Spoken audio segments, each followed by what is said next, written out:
Chapter 589. When the pitiful third prince was chased out of the main hall by the great king, he only felt the cold wind blow by, and his body also shivered. The crown prince followed him out, and sighed as he looked at him. "Third royal brother, I believe you, but royal father won't listen to me either."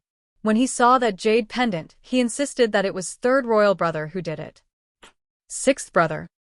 The third prince abruptly turned his head, wishing he could grab the crown prince's hand and pour out his heart. However, the crown prince raised his fist to his lips and pretended to cough twice, avoiding the third prince's enthusiastic claws. "Sixth brother, you really have to believe me. I can swear an oath to the heavens." Enchanting stuck out 2 fingers and swore. All right, third royal brother, of course I believe you." The crown prince hastily interrupted his string of swearing, cursing him inwardly for being annoying. "Can't you let me finish speaking? This idiot. He's so stupid that he doesn't even know how to refute and only knows how to swear. What's the use of that?" No wonder he was framed. Noble Consort Lin wiped her tears and said, "Your Highness Crown Prince, I hope you can investigate clearly. Tung is devoted to your highness and definitely wouldn't do such a disobedient and immoral thing." Speaking of which, third royal brother was too careless. How could such a personal jade pendant fall into the hands of someone with intentions? Lien sighed and glanced at Tung. "Actually, I originally had a very suspicious target in my heart. I could have mentioned it in front of royal father, but something like this happened to third royal brother." Tung's ears twitched, and he hastily lowered his voice to ask, "Sixth brother, who do you suspect? Tell older brother in private, so that older brother can have an idea. You also know that older brother isn't very astute, and is easily confused." "Haha, why don't I say you're stupid?" the crown prince ridiculed in his heart. However, he was all smiles on the surface. The crown prince also lowered his voice. The 2 brothers leaned their heads together and whispered, "Third royal brother, actually, I feel that second royal brother is extremely suspicious. I also have a clue in my hands that points to him. Who knew that third royal brother's jade pendant would fall at the scene of the assassination?" I can't help you explain yourself to imperial father." Ting's face instantly turned green, and he smacked his thigh as if he had thought of something. He hurriedly said to the crown prince, "Sixth brother, elder brother thought of something, so I'll return to the estate first."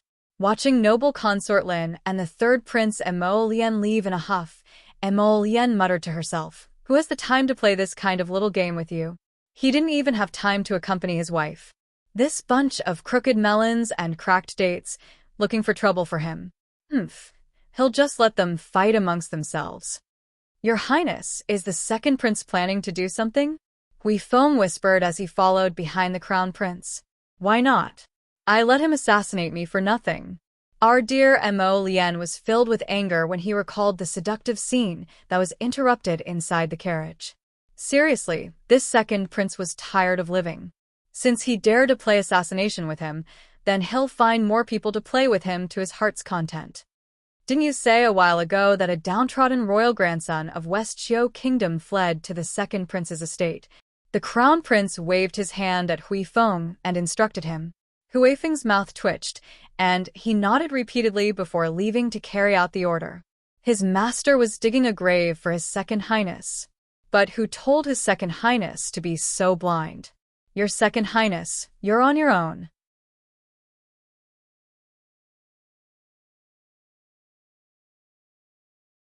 Chapter 590.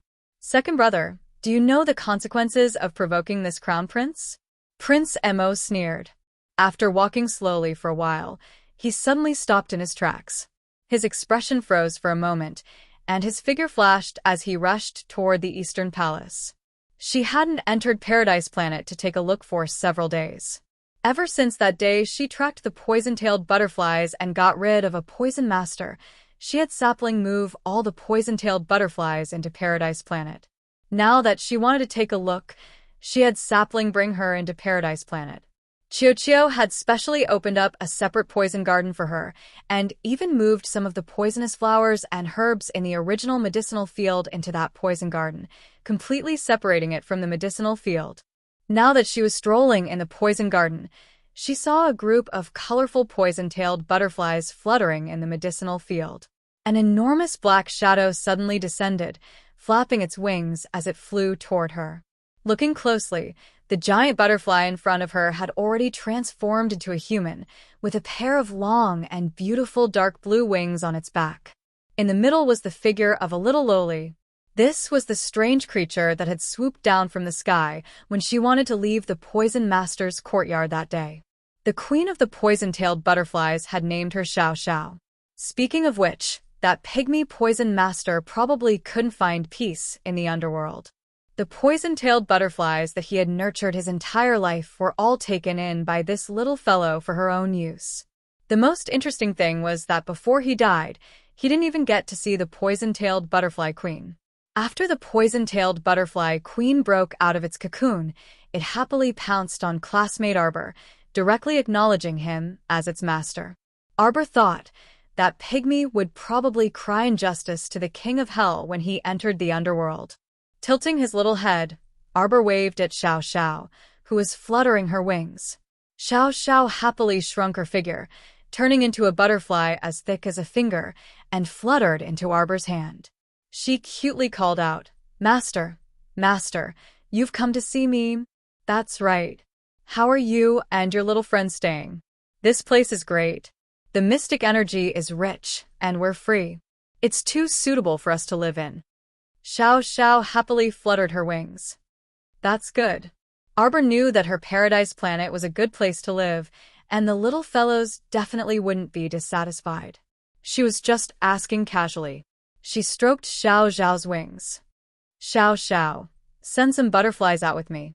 I want them to go somewhere to scout for information." "Yes, master." With a wave of Xiao Xiao's hand, 3 small black butterflies fluttered up to Qiao Mu, fluttering up and down. "Master, Xiao Xiao Xiao Xiao, Master," she said. "If there's anything you need, just tell them and they'll do it." "Xiao Xiao Xiao Xiao Xiao Xiao." Qiao Mu nodded. Although her small stoic face was expressionless, the sapling Qiuqiu could tell that its little master was still very happy. "Master, Master, I can also go out.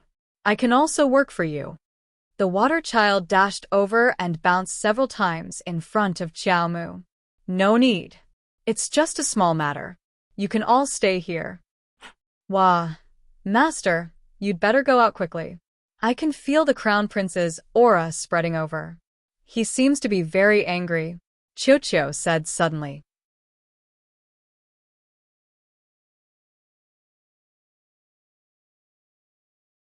Chapter 591. Xiao Xiao. I'll bring them out now. Remember to send me feedback from time to time. Arbor hurriedly had Qiuqiu send her out. Almost at the same time, she felt the Crown Prince's raging aura approach. With a whoosh, his figure landed in the bedchamber. He panicked. He hurried all the way back. But when he entered the Eastern Palace and saw the slender figure, he was clearly stunned. He looked her up and down in a daze. His entire heart seemed to settle down, and his expression relaxed slightly. "Where did you go just now?" Mo Lian appeared beside her in a flash and pulled her into his embrace. Qiao Mu blinked her eyes. I'm telling you, if you disappear without a word like this again, I'll tie you to my side one day and not allow you to leave my side." Mo Lian lowered his head and was about to bite the little fellow's mouth. Our dear Qiao Mu hurriedly reached out a small paw to block his lips and silently communicated with the sapling. "Can you bring Mo Lian into Paradise Planet now?" No. Last time, Qiuqiu was almost exhausted from bringing in so many living creatures from the outside world. The Crown Prince is such a big person. Let's wait a while. Arbor's eyes curved suspiciously.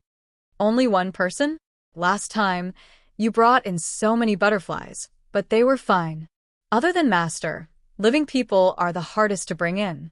It's another matter if they're dead." Scram. Who are you talking about dying? Arbor's beautiful brows immediately furrowed. No, I didn't say anything. The Crown Prince's cultivation is so high, how could anything happen to him? Wow, Master is so scary. She quickly smoothed things over. Actually, Master, as long as your cultivation increases, it won't be so difficult to bring in living creatures in the future. Chiu immediately said fawningly. I believe in Master. It won't take long for you to have a big breakthrough. In Paradise Planet, Butterfly Queen Xiao looked at the fawning Treant with disdain. She unhappily flapped her wings and returned to her poison garden. Why aren't you saying anything? The Crown Prince reached out and held her small chin. His eyes were slightly suspicious as he looked at the silent little fellow in front of him. You disappeared just now. For a moment, just like 2 years ago, he could no longer catch her aura.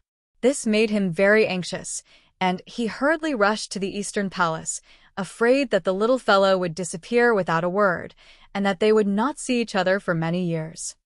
Why aren't you saying anything? The Crown Princess increased the force in her hand slightly, causing Arbor, who was communicating with Chiu, to come back to his senses. Jojo, you're not allowed to run. He lifted her up and looked her in the eye. Can you not run? Where did I go? Arbor looked at him speechlessly. It was all her fault that her cultivation wasn't high enough. If she could bring him to Paradise Planet to take a look, wouldn't everything be clear at a glance? She ran away. He leaned over and bit her lips. Just now. Let's not run anymore, okay? Running makes me nervous. Next time, if I can't feel your presence, I'll take measures against you, okay? Pooey, what measures do you want to take? Arbor struggled in his arms, but failed to break free. She angrily bared her little white teeth and bit him. The Crown Prince, this shameless person, hurriedly adjusted his position and said with a smile, Come, don't bite the wrong place. The two people's lips met. Chapter 592. Splash. A trickle of water splashed onto Prince Mo's face. Arbor's little finger was encircled by a ring of clear spring water, glistening and flowing back and forth between her fingertips. At this moment, the handsome and otherworldly Crown Prince Mo was looking at her in bewilderment with a head full of water, his long hair dripping wet. This appearance, Arbor couldn't help but snicker, and then burst out laughing. Mo Lien looked at her in a daze for a while, then suddenly hugged her tightly and said excitedly, Jojo, Jojo, you smiled at Jojo. Look at this fool. Was it worth it to be so happy just because she smiled? He wanted to grab her and fly up. Arbor reached out a pair of little claws and rubbed his wet face, a faint gentleness flashing through her big eyes. You're wet. Go take a bath. Okay, then you should sleep early. Don't worry about the palace banquet tomorrow night. I'll go with you. Prince Mo rubbed the little fellow's forehead. Arbor snorted. I'm not worried at all. It's others who should be worried. If someone is blind enough to provoke me, I'll help you hit them back. Prince Mo immediately agreed, without any restraint. Arbor pursed her watery lips, her eyes shining brightly. She poked his chest with a finger. I'll hit them myself. Okay, hit them yourself. My Jojo is so powerful, you definitely won't be at a disadvantage. Prince Mo flicked his sleeves, and the water on his body was dried by an invisible fire. He placed her on the bed, held her little hand, and asked, What was that just now? It's the power of the essence water that I fused with. Arbor tilted her little head to look at him. It's just that my cultivation isn't high enough now, so I can only control this much water. Very good. There was a hint of a smile in the Crown Prince's eyes as he rubbed her head. You've yet to break through to the spirit realm, but you already control the most powerful water spirit, the holy spirit water that can crush 9th level spirit water. When you break through to the spirit realm, you'll naturally be able to use it with ease. 9th layer spiritual water? Arbor had never heard of it before and was curious. That's right, 9th layer spiritual water. When breaking through to level 15 Great Mystic Cultivator Realm, as long as one can comprehend one of the 5 spirits, they can enter the spirit realm. The Crown Prince explained, but normal mystic cultivators can only comprehend the 1st to 5th levels of the 5 spirits. Those who were able to comprehend the 6th level of spirit fire and water were all extraordinarily talented individuals within the spirit realm. You have surpassed the comprehension of the 9th level of spiritual water. I didn't comprehend anything. I can use the power of water after fusing with the essence water. The little fellow's explanation made a certain crown prince's mouth twitch. Yes, yes, yes. My JoJo is amazing. The crown prince laid her down and covered her with a blanket with a grin. He leaned over and gently kissed her forehead. Go to sleep. Where are you sleeping? Arbor suddenly asked. Are you keeping me? The crown prince was startled, and a mischievous smile immediately surfaced on his lips. The bed is quite big, so we can squeeze and sleep together. Pretend I didn't say anything. Darling Xiao pulled the blanket over her little head and shrank inside, wrapping herself into a cocoon. The man chuckled softly and reached over to pull the blanket over her, insisting on pulling her little head out of the blanket. All right, hurry and sleep. Don't suffocate yourself. Be good, okay? Chirp. Receiving a kiss on her little face, the little one muttered and turned her face away. Chapter 593. Sleep well. There's no rush to wake up early. Tomorrow, when I'm done, I'll come back and tell you a big joke. The crown prince narrowed his eyes and smiled. He reached out to tuck the little fellow in before leaving, until his bamboo-like figure gradually disappeared from the window outside the bedchamber. Arbor continued to stare in a daze. She suddenly shrank her head into the blanket and reached out to touch her slightly hot little face. His words lingered in her heart, and not long after, she poked her head out of the blanket. She was as timid as a small animal in the snowy night, her eyes especially bright in the dark night.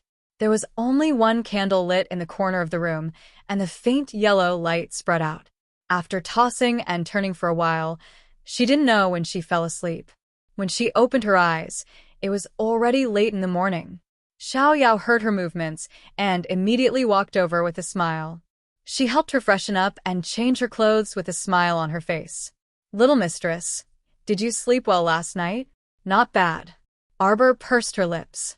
She thought that the crown prince must have given her some medicine, otherwise, how could she sleep so soundly later on? That's great. Xiao Yao took out a red dress for her to change into. She said, Her Majesty the Queen is holding a small banquet tonight to see Little Mistress.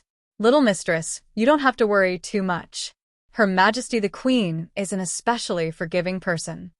Arbor fiddled with the jade beads in her hand and said with a childish attitude, If she doesn't treat me well, I'll ignore her. Xiao Yao almost laughed out loud. She fiddled with her hair. Comb it again tonight. It's still early, so let's leave it like this for now. Does Little Mistress want to eat now? I'm not that hungry. I'll go read for a while. I'll just get some snacks later. It's better to eat some staple food. No need. I'll eat later. Get more food. After eating, I'll go to that whatever palace banquet. The little fellow waved her hand. She hugged the book and ran to the brocade couch by the window to read. Xiao Yao was a bit dumbfounded. After staring blankly for a while, she couldn't help but want to laugh. Little Master wanted to eat his fill so that he could join the battle later. Emolien didn't come back until the evening. Arbor saw her, put down his book, and ran over. I've finished reading all the medical books. You can send them back now. It's snowing outside again. Emolien was very wet all the way, so he didn't go forward to hug her. Instead, he prepared to change his clothes. All right, send it back and see if there are any other medical books in the Imperial Physicians Building. Speaking of which, it was really funny. The old doctors of the Imperial Physician Building actually jointly wrote a letter to complain about him in front of his imperial father. The old great king even called the crown prince over and reprimanded him. But in the end, the crown prince still didn't return the book to the imperial physician, so the matter was left unsettled. The little fellow followed closely behind him. Then let's eat. Emolien took off his outer robe and changed into a clean one. He reached out to hug her. Are you hungry? Set the table. Yes, Your Highness. Xiao 11Z retreated and gave the order. I'm not that hungry, right? The little fellow had just chewed on a peach. She rubbed her stomach. It's only when I'm full that I have the strength to beat people up. She had a feeling that this banquet was going to be a torturous one. That's why she had to eat her fill in advance, so that she wouldn't have to listen to some people's chatter when she was hungry. The Crown Prince. What should he do when his wife didn't rely on him at all? Beating people up was so tiring. Did he need his wife to do it?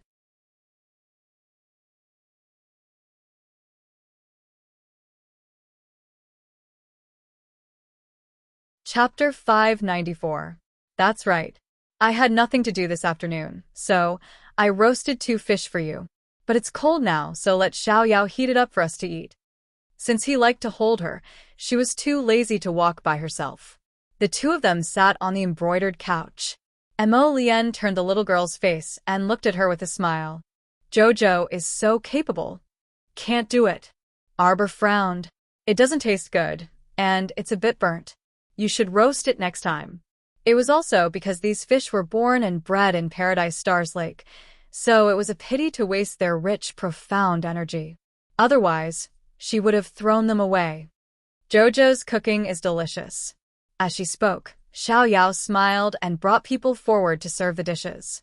2 slightly burnt fish. Emolienne was a bit surprised when she took the first bite.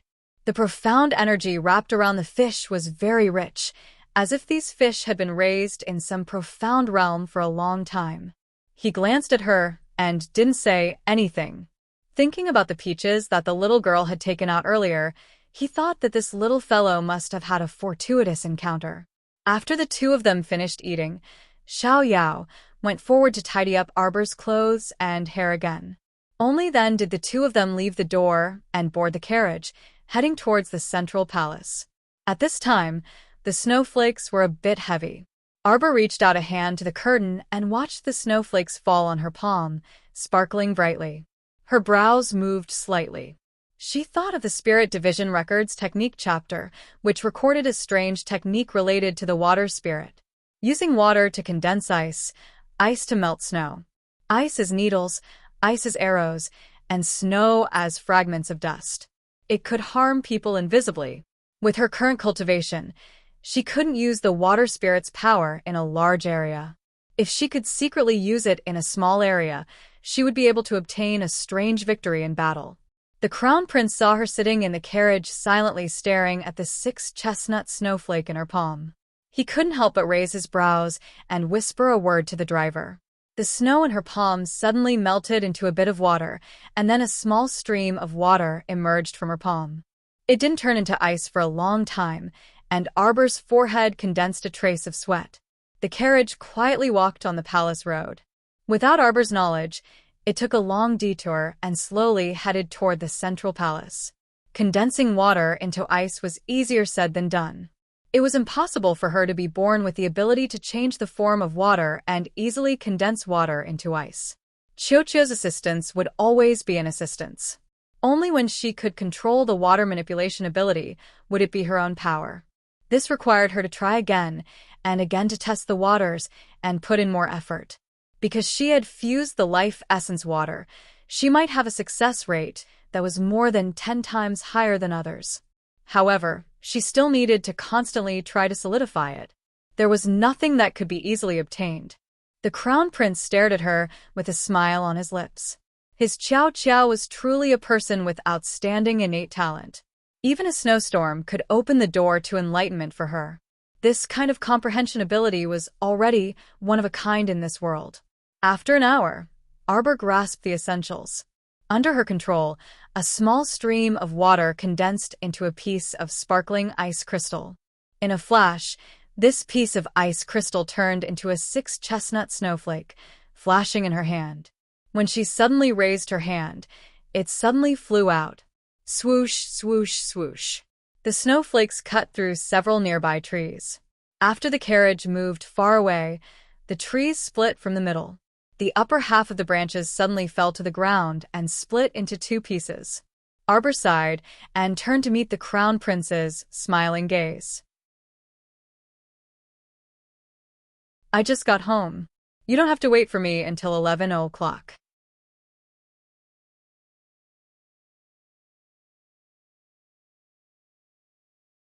Chapter 595. This kind of control over the water spirit can absolutely be considered as a gift blessed by the heavens. Emolienne pinched her small face. After all, his little one hadn't even broken through to the spiritual realm. Using the water spirit required spiritual energy as a guide at the very least, right? However, this little one broke all the rules.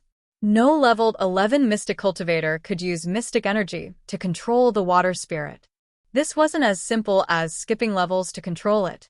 This little one was definitely an oddball. If she wasn't exceptionally gifted, then what was she? The crown prince looked proud as he warmed up the little one's slightly cold hand. Then are we late? Arbor looked up at him when she saw that the sky had already turned completely dark. It's a special situation. I've already sent someone to report to Mother Queen's brilliant Sun Hall, the crown prince said with a smile. Then will your mother think that I was late on purpose? Although the little one looked aloof on the outside and didn't say many things, she was actually an especially soft and meticulous person. Sometimes she thought a lot, but she wouldn't say it all out loud. Her intuition toward people was also especially sharp. She could almost instantly determine who was good to her and who was hostile to her. Emolienne could already sense her slight uneasiness, so she quickly held her small hand and rubbed it. Mother Queen is a very magnanimous person, so don't be nervous. Besides, I'll always be by your side no matter what happens. We'll always stand together. I'm not nervous, Arbor said with a stoic face. If your mother doesn't treat me well, I won't talk to her. Prince Emo looked at this darling, not knowing whether to laugh or cry. All right, then I won't talk to her either. Let's both ignore her. Emolienne nodded solemnly. Xiao 11, Z, and the other eunuchs and royal maids accompanying them almost staggered and knelt on the ground. Oh my, their Lord Crown Prince was originally a very willful and reckless person. Now great, the Crown Princess seemed to be 100 times more willful than their lord. What were they going to do in the future? Wouldn't their days be abnormally lively? Xiaomu turned to look at him and harumphed, non-committally disagreeing with his words. The carriage did not take any more detours and quickly stopped at the entrance of the middle palace. The two of them got out of the carriage and didn't use the palanquin. Instead, they held hands and slowly walked through the snow. Xiao 11, Z quickly opened up an umbrella and called for the palace maids on the side to hastily hold umbrellas for their two willful masters. Along the way, the roofs and trees on both sides of the road were already covered in a thin layer of snow white. If this snow continued for the whole night, it would definitely accumulate again tomorrow. Inside the brilliant Sun Hall, where the queen was holding a banquet, a group of noble ladies with titles and daughters-in-law from aristocratic families were already seated, waiting for the banquet to begin. The queen was dressed in a golden and red robe with layers of clouds embroidered on the hem. She sat upright on the seat of honor, drinking tea leisurely from beginning to end, not saying a word. There were only a few whispers below, and no one dared to say anything. Until the announcement of Consort Zheng's arrival broke the apparent tranquility of the palace. All of the noble ladies with titles and daughters-in-law from aristocratic families stood up and bowed, saying in unison, "Greetings to Consort Zheng." Her Highness Consort Zheng, who had a slender waist and a voluptuous and tall figure, was dressed in a long red dress with rippling ripples. She wore a gorgeous hairpin with 8 treasures and pearls in her hair. With the help of the palace maids, she gracefully swayed her way to the first seat below the seat of honor. The top-grade pearls hanging next to her cheeks clanked as they bumped against each other as she walked.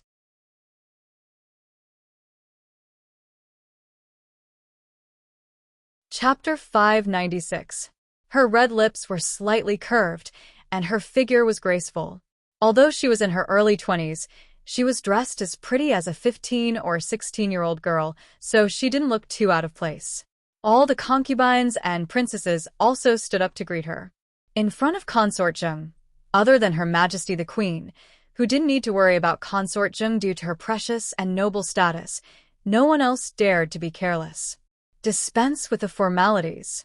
Consort Zheng reached out to touch the jade tassel pendant that had been scraped to the side of her face, a frivolous smile hanging on her lips.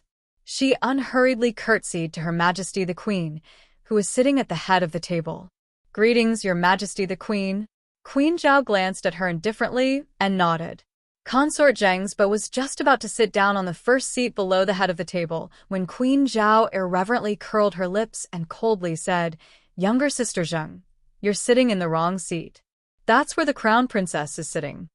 Consort Zheng's smile immediately froze on her pretty face. Cough. One of the two middle-aged concubines sitting below the head of the table choked on her tea and coughed out a laugh. Both of them were in their 40s and had maintained themselves well. Although they couldn't be considered young and beautiful, they still retained their charm. One of them was Consort Cheng, the mother of the great king's son Mo Jiao, and the other was Lu Fei, the mother of the second prince Mo Lu. The one who coughed out a laugh was Her Highness Consort Cheng, and Consort Zheng was currently glaring at her fiercely. The latter pretended to wipe her mouth with a handkerchief and didn't say anything, but the smile on her lips couldn't be wiped away. "Older sister Zheng, come sit here." A royal concubine in her 20s gently pointed at the seat in front of Consort Cheng as she spoke to noble Consort Zheng with a grin. Consort Zheng then glared at her fiercely and sneered, "Your Majesty the Queen, this daughter-in-law who is suddenly betrothed is really putting on airs. What time is it now? Why aren't they here yet?" Just as she finished speaking, a eunuch outside the brilliant Sun Hall reported, "The Crown Prince and the Crown Princess have arrived." The group of noble ladies and aristocratic families immediately revealed expectant gazes as they eagerly turned their heads to look at the open door outside the hall. Consort Zheng immediately lost her composure. She straightened her back and glared at the seat under her butt. If her gaze could split the seat, she would have done it long ago. That damned old hag. Why didn't she say that this was the Crown Princess' seat earlier? Why did she have to wait until she was sitting down? How embarrassing. Consort Zheng stood in front of the seat. She felt that it would be too embarrassing to walk away now, so she didn't sit down. Instead, she looked coldly at the couple entering the hall hand in hand. Who knew how many people's gazes they had attracted on their way here? The Crown Prince and the Crown Princess were dressed in red as they walked in hand, looking very eye-catching. The man was tall and slender, handsome like an exquisite piece of jade, while the girl was icy and beautiful like the cold moon. No one could find a single flaw in their appearances, so much so that everyone couldn't help but think the same thing in their minds when they saw this scene. A match made in heaven. Mu Qianqian felt like she was sitting on pins and needles, as if there were 17 to 18 needles poking her under her butt. She shifted her body uneasily, and her malicious eyes glared straight at the red-clothed little lady who was walking past her. So hateful. Was it her? The lowly lass who suddenly appeared out of nowhere and stole her crown princess position. Mu Qianqian completely didn't recognize that she had seen Arbor in the Qin estate before. At that time, Arbor was still in disguise, so her current appearance was naturally worlds apart.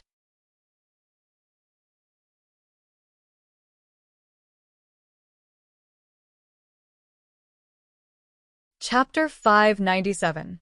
Abruptly, Arbor turned his head, and his icy eyes apathetically shot a vicious glance at Mu Qianqian. That glance made one's heart tremble with fear, as if it could kill a person on the spot with a single glance. That was a ruthless attack that our dear Qiao Mu had used her spiritual conscience to directly infiltrate the other party's conscience. Was this darling someone that any Tom, Dick, or Harry could stare at? Mu Qianqian immediately felt her mind go blank, and a piercing pain assaulted her brain. With a shriek, she fell backward. The people sitting behind her were precisely the second branch's mother and daughter, Madame Ne Lu and Mu Jilan. Caught off guard, Mu Qianqian knocked over the entire small table, and all the soup and water spilled onto them. The second branch's mother and daughter immediately shrieked and jumped up, attracting Her Majesty the Queen's stern gaze from the head seat. The young misses nearby all covered their mouths and chuckled as they looked disdainfully at the Mu family's mother and daughter, who were jumping up and down. Madame Ne Lu's heart jolted, and she hastily pulled her daughter Mu Zilan forward to kneel. "This commoner and my daughter have been disrespectful in front of Your Majesty the Queen. It's truly because eldest miss suddenly attacked, and this commoner and my daughter were caught off guard." Mu Qianqian also hastily knelt forward and cried pitifully, "Your Majesty is wise." Just now, when she passed by Qianqian, she used some kind of witchcraft to glare fiercely at Qianqian, which caused me to suddenly lose my balance and fall backward. As she spoke, Mu Qianqian raised her sleeve to point at Arbor's back. "Slap her." The Crown Prince abruptly turned around and shouted sternly. Mu Qianqian's eyes bulged in shock as she dumbfoundedly looked at His Highness the Crown Prince, who had suddenly turned hostile and merciless. Just as an indoctrination nanny was about to step forward and press down on Mu Qianqian with a wooden plank, Mu Qianqian wailed, "Your Majesty the Queen! Your Majesty the Queen! Qianqian doesn't know what she did wrong to anger His Highness the Crown Prince. Is the Crown Princess someone a wicked commoner, like you can casually point fingers at? What her? Who is she?" The Crown Prince glared at the indoctrination nanny who had stopped and said ruthlessly, "Don't you know how to hit her? Do you want us to do it personally? Double it." The indoctrinating nanny's heart shuddered, and she promptly slapped Mu Qianqian's mouth with the paddle. After 3 hits, Mu Qianqian's originally glossy and seductive red lips broke, and tears streamed down her face like beads from a broken necklace. When Queen Zhao saw this, she couldn't bear it anymore. The queen previously had 3 or 4 crown princess and secondary consort candidates that she favored, and one of them was this Mu Qianqian.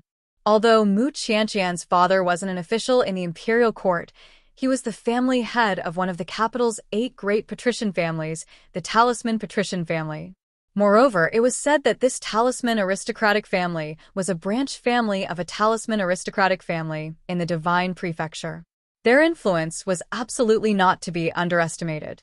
That was the mysterious divine land that was praised by tens of thousands of people. Compared to the Shuntian manor behind Consort, it was naturally one level higher. If the crown prince were to marry the daughter of such an aristocratic family, it would definitely be of great help to him. The other few were also daughters of high-ranking officials or daughters of aristocratic families. Their looks and knowledge were all very good, so they were more than qualified to be secondary consorts. However, she didn't expect that father and son pair to pull off such a stunt and casually settle on the crown princess candidate. At this time, the queen was currently sizing up this crown princess. She saw that she was only 14 or 15 years old, but her small face was glistening, snow-white, and jade-like. However, what was up with that expressionless small face? "I'm done for today. I'll try my best to add more chapters tomorrow. I've always been writing 6 chapters a day. Older sister, I had to take 3 days of leave to write the first 10 chapters. How could I take leave every day? Wouldn't I get hacked by my boss? Other than writing chapters in my spare time, I basically don't leave the house at all. Of course, I'm already cut off from TV and games. I've already done my best. I don't even have time to save chapters when the editor told me to, ow."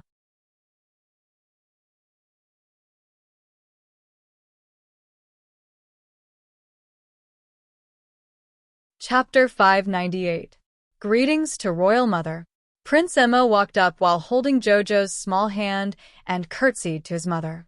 After witnessing the crown prince's severe punishment of Mu Qianqian, the group of royal concubines, madams, and noble ladies all tacitly understood that the crown prince attached great importance to this consort. No one would continue to idiotically provoke this crown princess's dignity in front of the crown prince. Therefore, they all obediently curtsied to the crown prince and crown princess. Our dear Xiao Lin, who was at the back of the crowd, couldn't help but twist her small body in excitement. Her mother, Wei Ziqin, patted her small hand lightly and shot her a warning glance before she finally settled down. Wei Ziqin had arrived early with her daughter, but her eldest daughter didn't show up even after waiting for a long time. Now that she saw the crown prince personally escorting her eldest daughter over and even defending her in front of others, she couldn't help but be extremely delighted. She liked this son-in-law no matter how she looked at him. Queen Zhao was a protective mother, so she naturally wouldn't embarrass her son in front of everyone. Even if she disapproved of our dear Xiao Lin's stoic face, she naturally wouldn't show it on the surface. She had them dispense with the formalities with a chuckle and secretly cast a glance at her son. Truly, her son had grown up, and she couldn't do as she wished. Could it be that she would eat the crown princess up? She even specially sent the crown princess over. She couldn't see how this little lady was worthy of her peerlessly outstanding son. She could tell at a glance that this young lady had an icy temperament. Her small face didn't even have the slightest hint of a smile when facing the elders. Heaven knew how much her son would suffer from chasing after her. When she thought of how such a good son would suffer grievances in front of a young lady, Queen Zhao didn't feel good about it. In Queen Zhao's opinion, her son was the best in the world. When young ladies saw him, they should be like Mu Qianqian and the likes, swarming over like bees. How could they be like darling Qiao, indifferent and expressionless all day long? Our dear Qiao Lin keenly detected a trace of dissatisfaction coming from the queen's direction, and she looked up with a frown at the queen with sparkling eyes. What the heck? You actually dare to frown at me? Queen Zhao kept complaining in her heart, but she didn't show it on her face. All right, leave your crown princess behind. The queen grumbled in annoyance and glanced at the crown prince. The crown prince nodded with a smile. Then this subject will come back in 2 hours to bring the crown princess back. Queen Zhao wished she could send the crown prince flying with a smack of the back of his head. Her expression was simply brilliant. The expressions of the other concubines and noble ladies were also quite interesting. Could these women eat the crown princess or something? Wasn't it just a small banquet in the palace? The crown prince was still worried about sending her back and forth. She was really a delicate girl. It looked very worrisome. Queen Zhao was thunderstruck by the stoic face again. The stoic face was expressionless from beginning to end. When she heard the crown prince say he was going to pick her up, she took it as a matter of course. Just as everyone was madly ridiculing her in their hearts, they saw the little stoic turn around and say to the crown prince, "How about an hour? I'm sleepy." The crown prince nodded happily and patted the little fellow's head. Okay. Queen Zhao and all the concubines were flabbergasted. Consort Jing couldn't resist laughing out loud and mocking. The crown princess really is delicate beyond belief. You just came to attend the banquet and want to leave immediately? Feske, where are you putting Her Majesty the Queen's face? Hee. The little stoic turned to look at Consort Jing and creased her brows. You are the queen?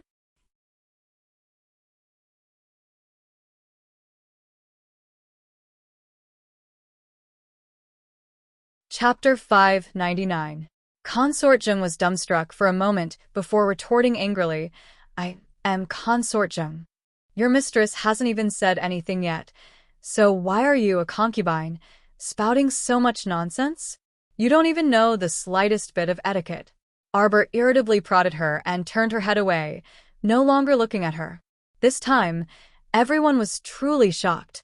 It was fine if the crown princess didn't say anything, but the moment she opened her mouth, she verbally attacked Consort Jing. She truly wasn't the slightest bit polite. Consort Jing gnashed her teeth, wishing for nothing more than to slap Arbor's expressionless little stoic face. However, she still had some IQ and knew that the crown prince was here. If she dared to lay a hand on the crown princess, she would definitely be sent flying by the crown prince, who was protective of his own. Thus, no matter how much she ground her teeth, she endured it and didn't make a move. She merely brushed past the crown princess in an unpleasant tone and said to Queen Zhao, Your Majesty the Queen, the crown princess dares to speak so rudely in front of you and torment us concubine mothers. I really don't know what other outrageous things the crown princess would do if you weren't present. Crown princess. The queen put on an act and berated, How can you be so rude to the noble consort? The noble consort is also a concubine. A trace of impatience hung on the little stoic's face. She speaks so much. Aren't you going to discipline her a bit? You're going to let her jump up and down like a grasshopper. You don't find it annoying, but I do. I don't want to talk to her, so please make her shut up. Queen Zhao was actually left speechless. A pretty and delicate girl about 18 or 19 years old abruptly laughed out loud.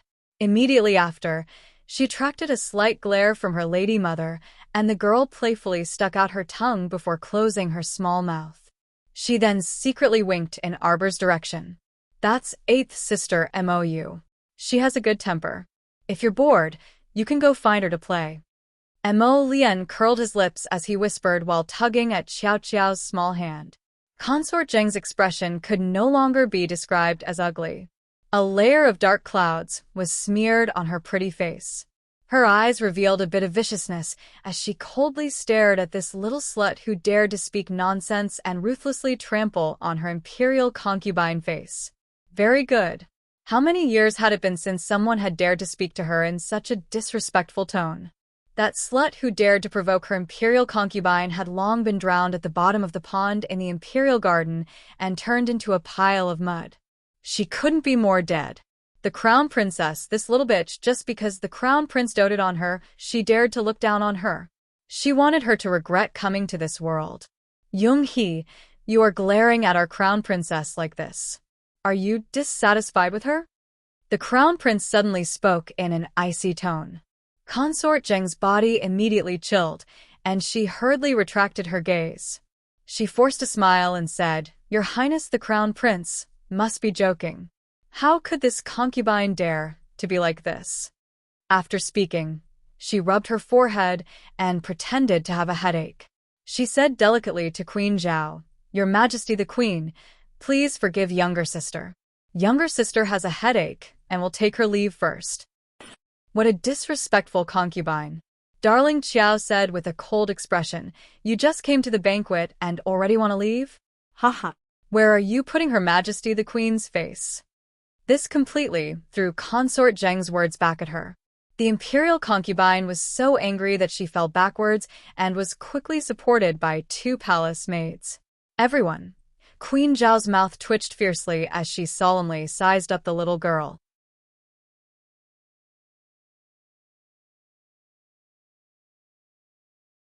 Chapter 600. Consort Zheng's favor in the imperial harem had never declined.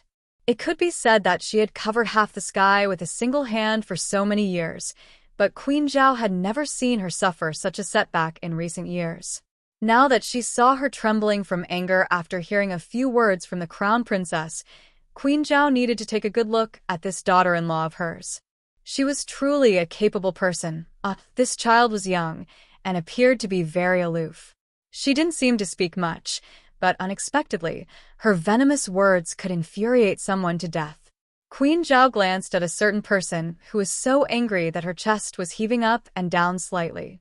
Her lower lip inwardly twitched, and a faint smile appeared on her face. Jung He had been domineering for many years, and it was rare to meet a young lady who could infuriate her half to death with a single word. Needless to say, Queen Zhao was secretly pleased. Looking at Arbor's stoic little face, she found her somewhat pleasing to the eye. The young lady that her son liked was definitely extraordinary. Queen Zhao thought to herself, I'll just observe for now. Royal mother, then this son will take his leave first. I'll come back to pick up my crown princess in an hour. The crown prince held Arbor's small hand and even escorted her to her seat. Only then did he bow to the queen and take his leave. Queen Zhao really wanted to pick up the teacup next to her and throw it at his head. This stinky son, he really only gave her an hour to interact with him. After the crown prince finished bowing and exhorted his little wife, he flicked his sleeves and left. Naturally, he also took away the infatuated gazes of the numerous young ladies in brilliant Sun Hall. Queen Zhao didn't know what to say. She felt that she had raised a son for nothing. Consort Zheng originally wanted to flick her sleeves and leave, but after the queen said, Younger sister, are you really not giving this consort face like the crown princess said? She could only grit her teeth and sit down next to Consort Zheng. Her handkerchief was twisted so tightly in her hand that it was almost about to be torn to shreds. Noble Consort Zheng, the crown prince consort is still young, and it looks like she has an innocent and unaffected temperament, so don't bicker with her. Consort Zheng drank a mouthful of tea as she said this to noble Consort Zheng with a chuckle. Consort Zheng didn't say anything, but there was a cold smile on her lips. On the other end, after Mu Qianqian was scolded, her mouth was already completely rotten. Madame Mu couldn't bear it and wiped her tears, but she didn't dare to take her daughter away at this time. She could only watch her daughter sit there with a rotten mouth, as if sitting on pins and needles, and accept the malicious sneers of the noble ladies around her. Mu Qianqian cast her resentful gaze at Arbor from time to time. Her entire heart was rather uncomfortable when she saw that lofty person sitting in the first seat below the queen. It was all because of that slut that the crown prince punished her in public, making her unable to raise her head in front of everyone. The mother and daughter of the Mu family's second branch didn't have it easy either. Their heads were drenched in soup, and they were only wiping them slightly, so their complexions weren't good right now.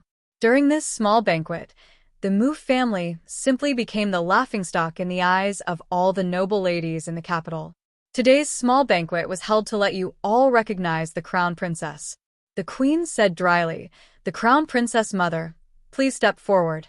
Wei Ziqin stepped forward and performed a proper curtsy.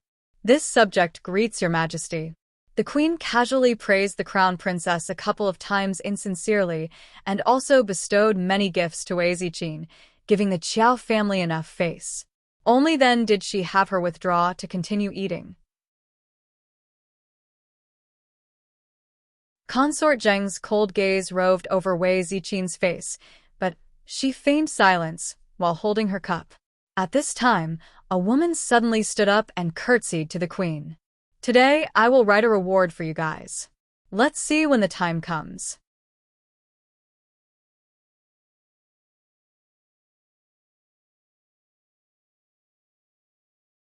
Chapter 601. This woman's cheeks were slightly protruding, and her face was extremely thin. Her eyes were sharp and spirited, and Arbor felt that she seemed to have swept an imperceptible glance at her face when she stood up.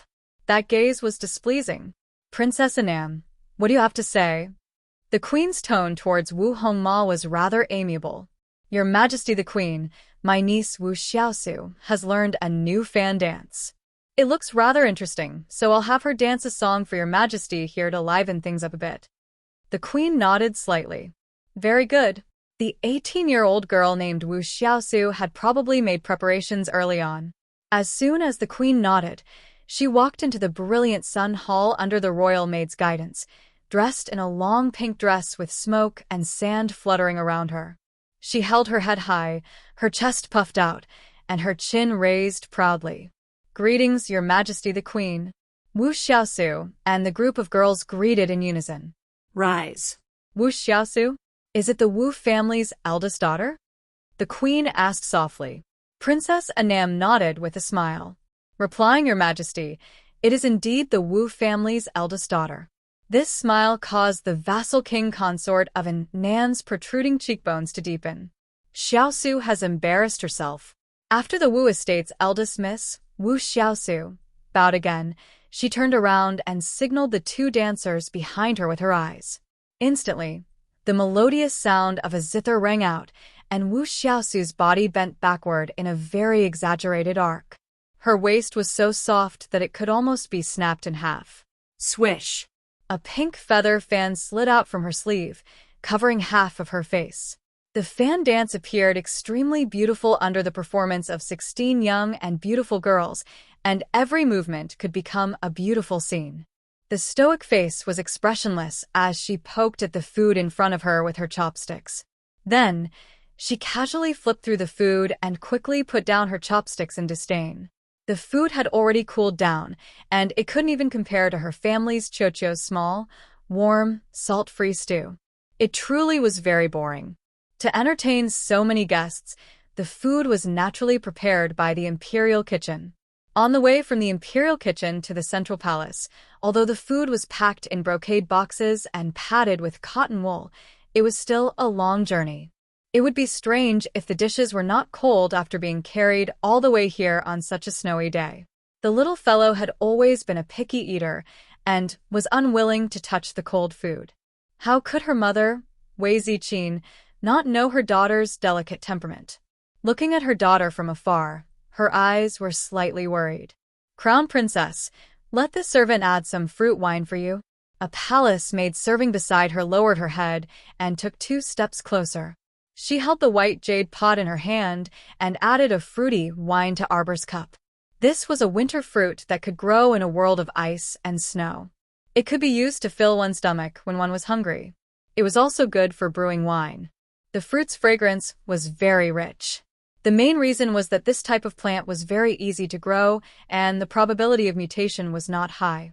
Therefore, in the inner city of the capital, the seeds of this type of fruit tree had been planted on a large scale in recent years to satisfy various needs. Of course, to the poor and starving commoners at the bottom, the price of something like the winter fruit was still very high. Arbor expressionlessly raised her wine cup and fanned it twice with her hand. As a fruity fragrance assailed her nostrils, Arbor's expression turned icy cold in a split second. With a flip of her wrist, the cup of top-notch fruit wine splashed onto the palace maid's face. Ah!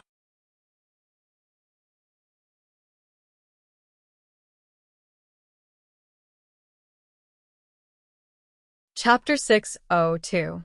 The palace maid suddenly fell to the ground and covered her eyes, ears, mouth, and nose with her hands.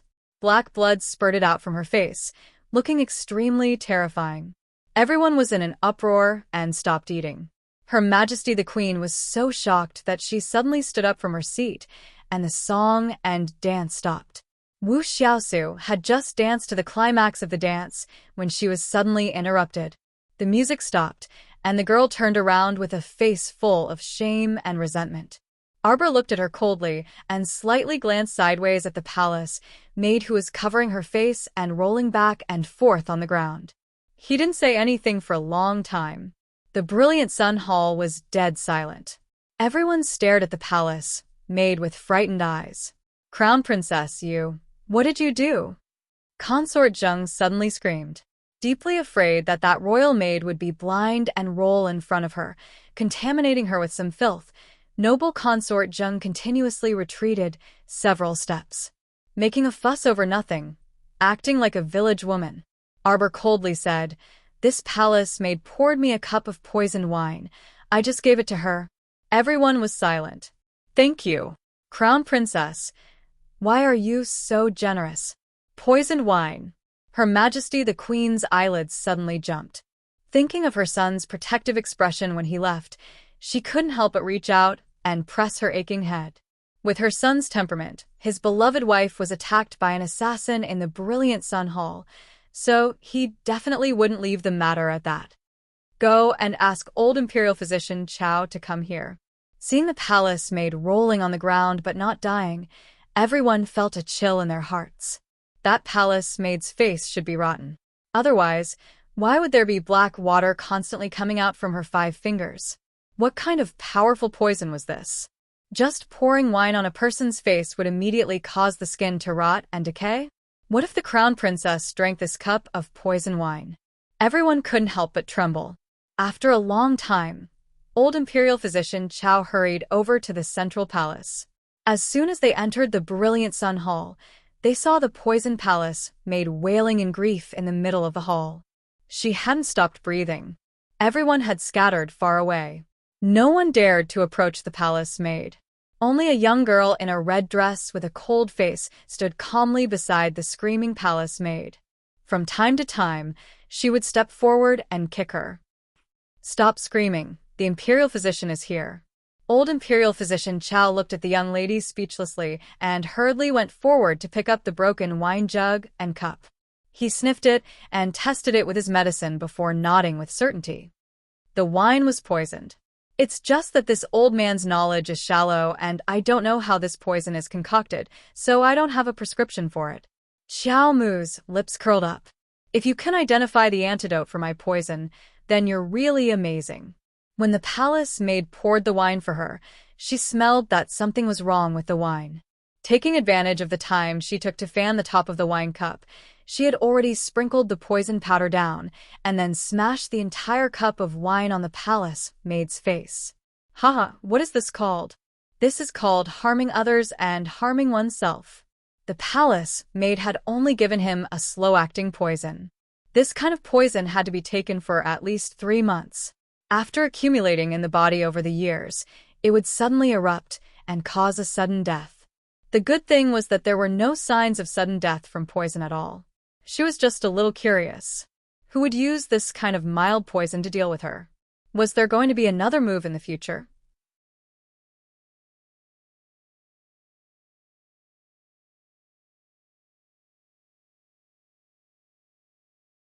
Chapter 603. She was very patient, someone who knew how to do big things. She wanted to see if that person would continue to use this kind of slow-acting poison on her. Arbor tilted her head and looked at the queen, who had an ugly expression. How is it? Are you sure that she wants to harm me? The queen nodded. Crown Princess, how do you want to deal with this person? Kill her. Arbor opened her mouth and spat out these two words without any scruples. The crowd of noble maidens looked at her with a bit of fear in their eyes. After a short period of interaction, they seemed to have detected 8 words from the Crown Princess. Vicious, not to be trifled with. The vassal king consort of Nan said with a smile. The Crown Prince consort is truly remarkable, knowing that it was poisoned by that royal maid just by smelling the scent of the fruit wine. Could it be that the Crown Prince consort also has some experience in using poison? Arbor glanced at her innocently. That's not the case. Oh. What do you mean? Princess Anam asked with a smile. If the Crown Princess hit the nail on the head, then her luck is really too good. This person's actions are sneaky. Her hand kept trembling when she was pouring the wine. I poured the wine to test her, but I didn't expect that she really poisoned it. I just don't know if the other wine cups were poisoned as well. Everyone looked at the palace maid who was pouring the wine with a face full of horror. Some of them even covered their throats and turned around to cough with all their might, as if they wanted to vomit out the wine that had just entered their stomachs. Imperial Physician Chow, take a look at the wine of the other madams and misses. How could the queen not understand the horror in these people's eyes? The old Imperial Physician nodded and went forward. After checking the wine cups one by one, he shook his head and said, the other wine cups are all non-toxic. The queen nodded and heaved a sigh of relief. The seriousness in her eyes deepened a little. Then this poisoning of the wine was clearly targeted at the Crown Princess. For such a thing to happen in her brilliant Sun Palace Hall, wasn't this deliberately causing a trace of discord between her and her son? Wasn't this deliberately causing her to feel uncomfortable in her heart? Crown Princess, this queen will definitely uphold justice for you in this matter and give you an explanation, the queen said in a low voice. Arbor nodded expressionlessly. She didn't expect the queen to be able to find out anything. In any case, poisoning her was just like scratching an itch for her. They could use soldiers to block to water to block to use earth to block of water. At this moment, the palace maid who was tossing and turning onto the floor was to toss and turn to slowly breathe. To prevent the queens to prevent a change to burn to the night. The queen to the Crown Princess. To the queen to be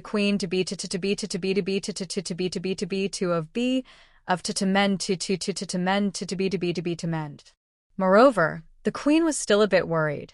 Would this Crown Princess be so petty as to think that she was the one behind this poisoning? However, she couldn't see any expression from that expressionless face, so there was no way to know her true thoughts. The queen was extremely gloomy. She felt so stifled just looking at her perfectly expressionless daughter-in-law. Consort Chung had so many daughters-in-law, and which one of them wasn't gentle to their husbands and mothers-in-law? No matter how she looked at her daughter-in-law, she didn't have any expression. Just looking at her made her a bit angry. The small banquet ended abruptly. Before Consort Jung was helped away by the servants, she coldly swept a glance at Arbor from the corner of her eyes. She gracefully walked out of the brilliant Sun Palace's main entrance in a pair of embroidered shoes. Not done yet.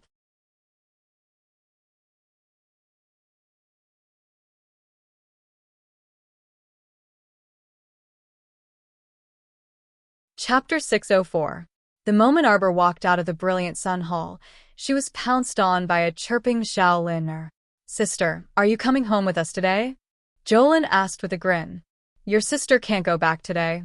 Arbor was just about to agree when she was interrupted by that hateful voice. She turned to glare at him. The crown prince quickly walked over and naturally reached out to hold her little hand. He turned to smile at Wei Ziqin. Mother, Jojo still has to stay here for a few more days.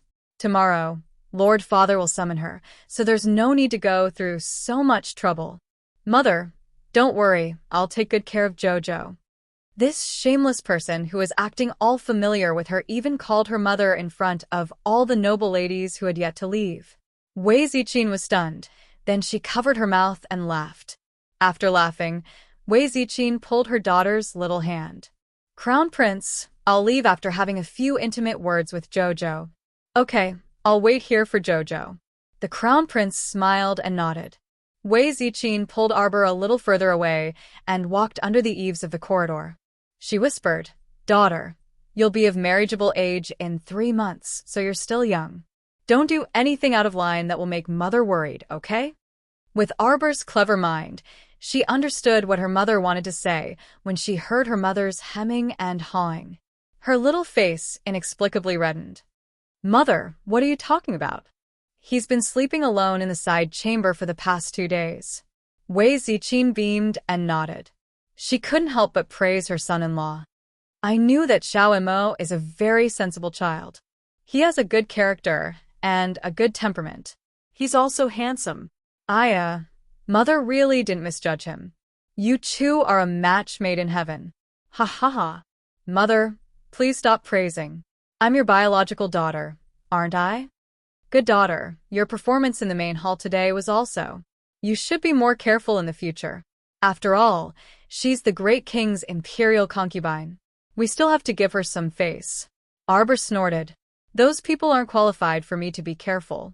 After saying that, he glanced at his mother's eager expression and couldn't help but nod helplessly.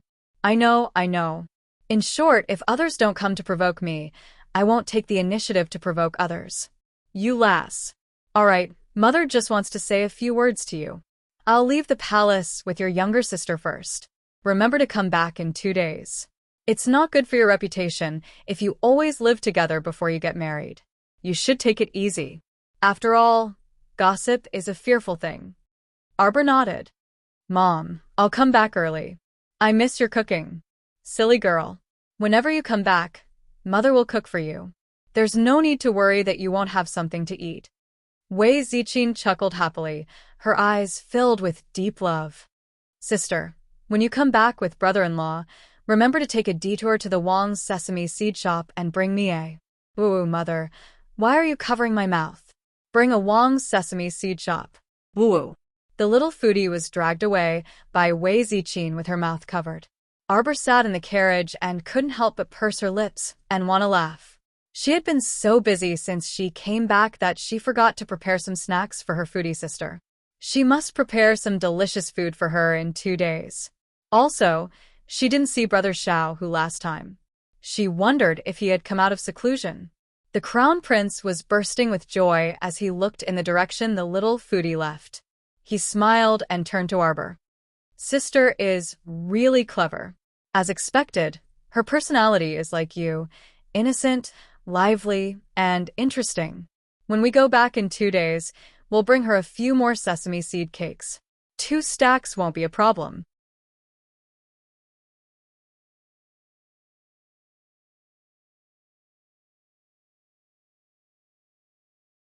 Chapter 605. Arbor didn't know whether to laugh or cry as he glanced at him. Do you think my sister is a pig? Hui Feng really wanted to ridicule him. Your Highness, are you blind?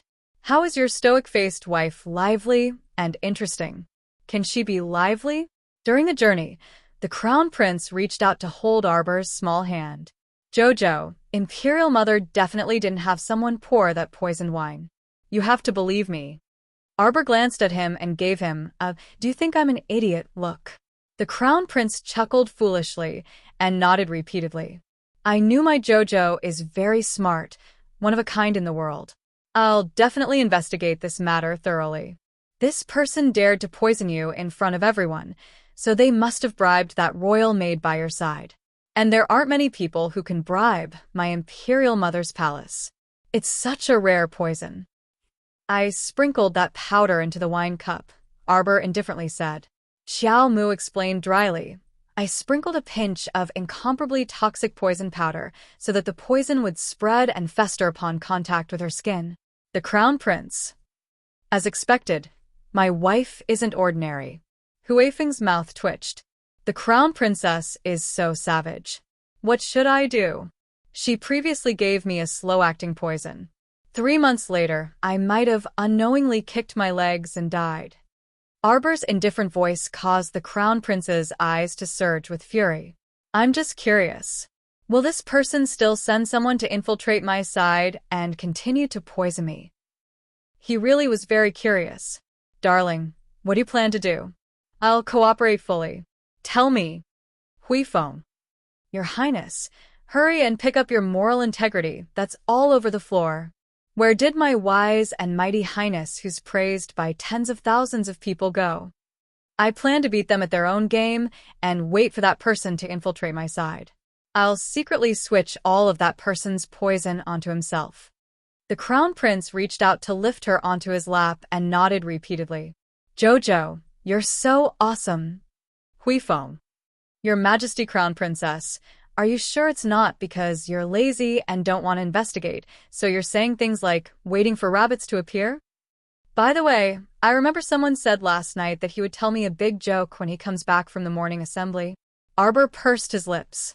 The Crown Prince immediately understood and laughed in a low voice. Last night, I heard that Second Imperial Brother's residence was robbed. The whole night was chaotic. Second Imperial Brother fell down while trying to catch the thief, and his elbow was broken. Arbor pursed his lips. But today, when I saw his mother, Lu Fei, she was still smiling as if nothing had happened. How can he still laugh when his son is in such a sorry state? Huifeng. Her Highness the Crown Princess's choice of words feels a bit strange. The more interesting thing is tonight. Yesterday was just a warm-up. Did he think that he would be able to sleep peacefully today? Humph. The Crown Prince whispered a few words into her ear. Arbor's eyes suddenly widened, and she turned to look at the Crown Prince. What a fraud. Who could be his match? Jojo, isn't it funny? Mo Lien was all smiles as he hugged his little wife and shook her. Smile for me? Arbor turned her little head and faced him with the back of her head. Mo Lien chuckled softly. Just as he was about to turn the little fellow's head back, he saw a black shadow suddenly land next to the carriage and anxiously say, Your Highness, Madame Qiao and Second Miss were attacked at Dongshan Gate. Our men are already doing their best to fend them off, so they're fine for now. What? Arbor was alarmed, and the Crown Prince's expression also turned solemn.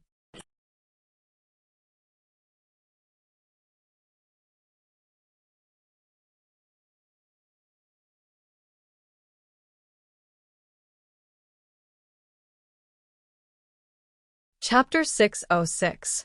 The two of them were no longer in the mood to enjoy the snowy night along the way. They both jumped off the carriage and rushed towards Dongshan Gate at an extremely fast speed. Today, all the carriages of the noble women and noble ladies were arranged to pass through Dongshan Gate. Because Wei Ziqin spoke a few more words with her family's daughter, she came out a little later. The carriage followed Dongshan Gate's path, and there weren't many people under the decorated archway. As the snowflakes became heavier, the Wu family's carriage could be seen carrying their eldest young miss, Wu Xiaosu, slowly moving forward. Wu Xiaosu had the coachman deliberately slow down, waiting for Wei Ziqin's carriage to come up. Madame Qiao, eldest young Miss Wu unhurriedly lifted the curtain and poked her head out to softly call out. Wei Ziqin also lifted a corner of the curtain and looked at eldest young Miss Wu. She nodded and said, Young Miss Wu, what's the matter? Madame Qiao, I'm really sorry. There seems to be a problem with my carriage's wheels. I wonder if you could give me a ride? Wei Ziqing glanced sideways and saw that the rear wheels of Wu Xiaosu's carriage were indeed a little crooked, as if they wouldn't be able to support a long journey. Young Miss Wu, we don't seem to be going the same way. Xiao Linber poked her head out and grinned at Wu Xiaosu. I see that your wheels are only a little crooked, so they should be able to run for a while. Your home isn't far from Dongshan Gate, so you should be able to hold on. Unlike us, we still have to go around to the North Gate. If we had to take another detour to give you a ride, my mother and I don't know how long it would take to reach home. The implication was that since young Miss Wu was so considerate, she shouldn't be so tactless as to do something so overboard. Wu Xiaosu didn't expect that this little girl's mouth would be so sharp, wanting to send her off with just a few words. Her face stiffened slightly, looking a little unsightly. That coachman jumped off the carriage at the right time and bowed to Wei Ziqin, saying, "Madam Qiao, I originally didn't want to trouble you. But from this old servant's many years of experience driving carriages, these wheels really won't be able to hold on for long.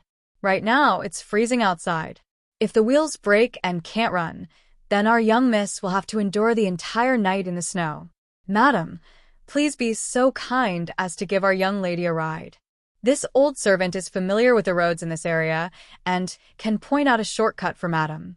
I beg for Madam's help." Wei Ziqin was a kind-hearted person and was about to open her mouth to agree. Shaolin exclaimed from the other end, "Aya." Her small face suddenly squeezed together and cold sweat dripped down from her head. She began to display her extraordinary acting skills. "What's wrong? What's wrong?" Wei Ziqin was surprised. The maidservant Chunying also asked anxiously, "Second miss, what's wrong? Where does it hurt, second miss?" "My stomach hurts. Mother, my stomach hurts so much."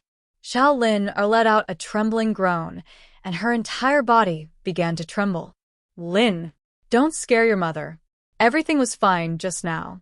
Why is your stomach hurting now?" "Mother, it must be the cold wind that blew in and froze me. Mother, let's go home quickly. My stomach hurts so much that I'm about to die." "Don't speak nonsense." Wei Ziqin patted the back of her daughter's hand, feeling sorry for her. She hastily stuck her head out and said to the coachman, "Hurry, hurry back to the residence." "Yes, madam." Of course, the Qiao family's coachman wasn't happy that they had to take a detour in such a snowy day. Now that he heard his wife's order, he whipped the horse and made a prompt decision to drive the carriage away.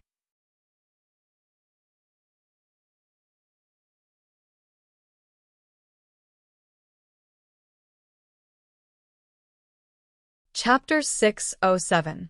Wu Xiaosu glared at the Qiao family's carriage with a fiery glare. With a bang, she slammed the carriage frame and angrily reprimanded, "Slut. The older one is so slutty, and the younger one is also slutty. Miss, what should we do now? If we can't get on the Qiao family's carriage, then we can't."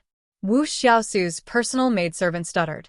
Wu Xiaosu slapped her across the face, causing her to cry out in alarm. She covered her face and hung her head, tears about to roll down her cheeks. "You're asking me what to do? What's the use of raising you bunch of trash? It's fine if you don't know how to come up with ideas, but now you're asking me what to do." The personal maidservant knelt down in the carriage with tears in her eyes, repeatedly kowtowing and begging for mercy. The Qiao family's carriage was already far away at this time, turning left after exiting Dongshan Gate. Wei Ziqin poked her daughter's forehead in annoyance and amusement. "Stop pretending." This act came as she wished, and she could even force herself to break out in a cold sweat. How could this younger daughter be so talented? Shaolin stuck out her tongue and revealed a sweet smile. She held her mother's arm and said, "Mother, the weather is so cold, and it didn't break down earlier or later. It just had to wait until we arrived before her carriage broke down. If that Miss Wu said she didn't have any other plans, I don't believe it. We shouldn't have the heart to harm others, but we must be vigilant against others." Elder sister also said that we shouldn't be overly kind. We have to be clear-eyed and clear-minded and think more about everything. "You?" Wei Ziqin couldn't help but find it funny. These two daughters were both mischievous. The older one had a cold face and didn't speak much, but her thoughts were more meticulous than anyone else's. The younger one looked carefree and simple-minded on the surface, but in reality, her heart wasn't coarse, and her mind was very active. "Haha, mother. I just feel that Miss Wu doesn't seem like a kind person. Let's not pay too much attention to her." "Amen." Wei Ziqin glanced at her and sighed. "My daughter has grown up and has more ideas. Mother can't control her anymore." Shaolin giggled and hugged her mother's arm affectionately. "What are you saying, mother? Your daughter is very obedient." While the mother and daughter were chatting affectionately, a sword light suddenly flew over and chopped down on the carriage, instantly chopping off one of the shafts with a clang sound. The coachman couldn't control himself and rolled down from his position. Before he could make a sound, his head was chopped off by a flash of light in front of him. The mother and daughter duo grabbed Chunning and flew out of the broken carriage. The carriage that had fallen to the ground was instantly pierced by arrows like a hornet's nest. Chunning was extremely shocked. After landing on the ground, she hurriedly shouted, "Madam, second miss, quickly leave. Don't worry about the servant." More than a dozen adult men dressed in night clothes surrounded the mother and daughter duo. Their auras were very powerful. The moment they attacked, they fiercely attacked the two of them. Chunning, step back. Xiao Lin's eyes darkened. At this moment, a sharp glint faintly bloomed in the eyes of the 11-year-old girl. Wei Ziqin waved her sleeve to block one person's attack, and she looked at the newcomers with a slightly dark expression. Who are you? You actually dare to attack an imperial court's madam in front of Dongshan Gate. Do you not want to live? The dozen or so night walkers didn't say anything.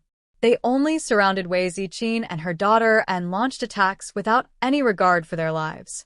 Among these dozen or so people, one of them was a level 9 mystic cultivator with extremely vigorous mystic energy.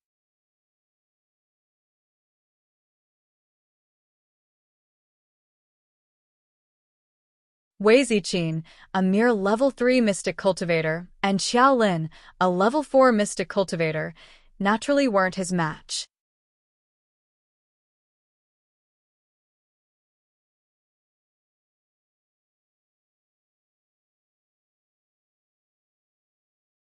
Chapter 608. As the attacks gradually intensified, the night pervaded. Two agile young men in black suddenly jumped into the encirclement. Accompanied by two tiger roars, two enormous mystic beasts pounced forward and bit the palms of the two night walkers, doing their best to tear them apart.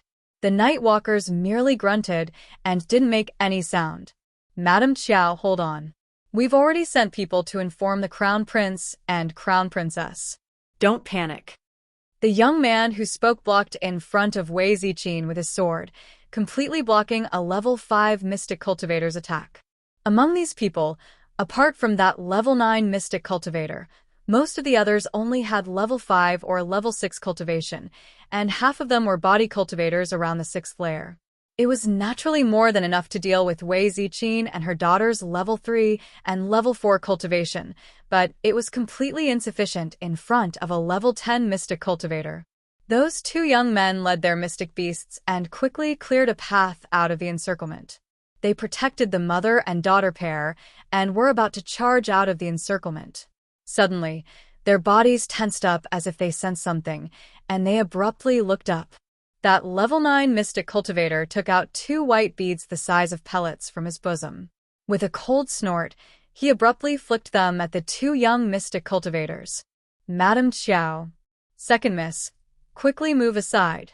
The two young men each grabbed one of the mother and daughter pair and scattered to the left and right. Boom, boom, boom.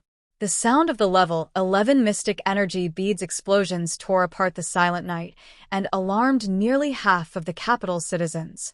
Because the two young men wanted to protect Wei Ziqin and her daughter, their internal organs were impacted by the mystic energy beads explosions. They coughed several times, and blood flowed out of the corners of their mouths at almost the same time. The level 9 mystic cultivator's ghostly figure appeared in front of one of them and struck that young man's back with his palm. Taking advantage of the young man flying out, the level 9 mystic cultivator seized Wei Ziqin from his hands and struck the back of her neck, causing her to faint. "Mother!" Xiao Lin tightly clenched her fists with reddened eyes. The level 9 mystic cultivator suddenly raised his sleeve and shot an arrow in her direction. That sleeve arrow swiftly arrived in front of Xiao Lin in the blink of an eye. The level 10 mystic cultivator youth's expression chilled, and he swiftly raised his hand to control that sleeve arrow with mystic energy, causing it to explode in front of his eyes with a bang. Then his expression changed slightly as he cursed in his heart. The sleeve arrow was smeared with poisonous powder. After such an explosion, the wind blew and scattered the powder, causing his body to tremble slightly. The two mystical beasts were just about to pounce forward and bite him, but because they had inhaled a mouthful of poison powder, their forehooves slipped and they suddenly fell to the ground. The level 9 Mystic Cultivator saw an opportunity and swiftly scuttled to this level 10 Mystic Cultivator youth's side. He struck the youth's chest with his palm again, and his firm fingers grabbed Xiao Lin's pulse and exerted force. Jolin furrowed his brows in pain. Cold sweat dripped down his forehead as his body fell limply to the ground. The remaining 7 or 8 night walkers swarmed forward in a well-trained manner. They separated the unconscious mother and daughter and carried them into 2 prepared carriages. Bai En, who was driving the carriages, berated twice before driving the carriages to the left and right to separate the mother and daughter and take them away.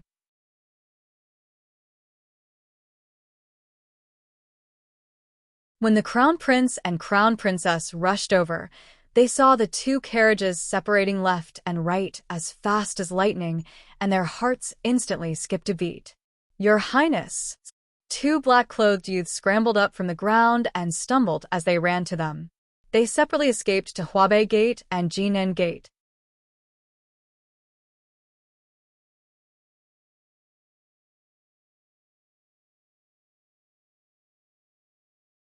Chapter 609. Mo Lien and Arbor looked at each other, nodded in tacit understanding, and then split up to chase after the carriage. The dozen or so hidden guards whistled and followed closely behind Arbor. Arbor's eyes were already burning with raging flames.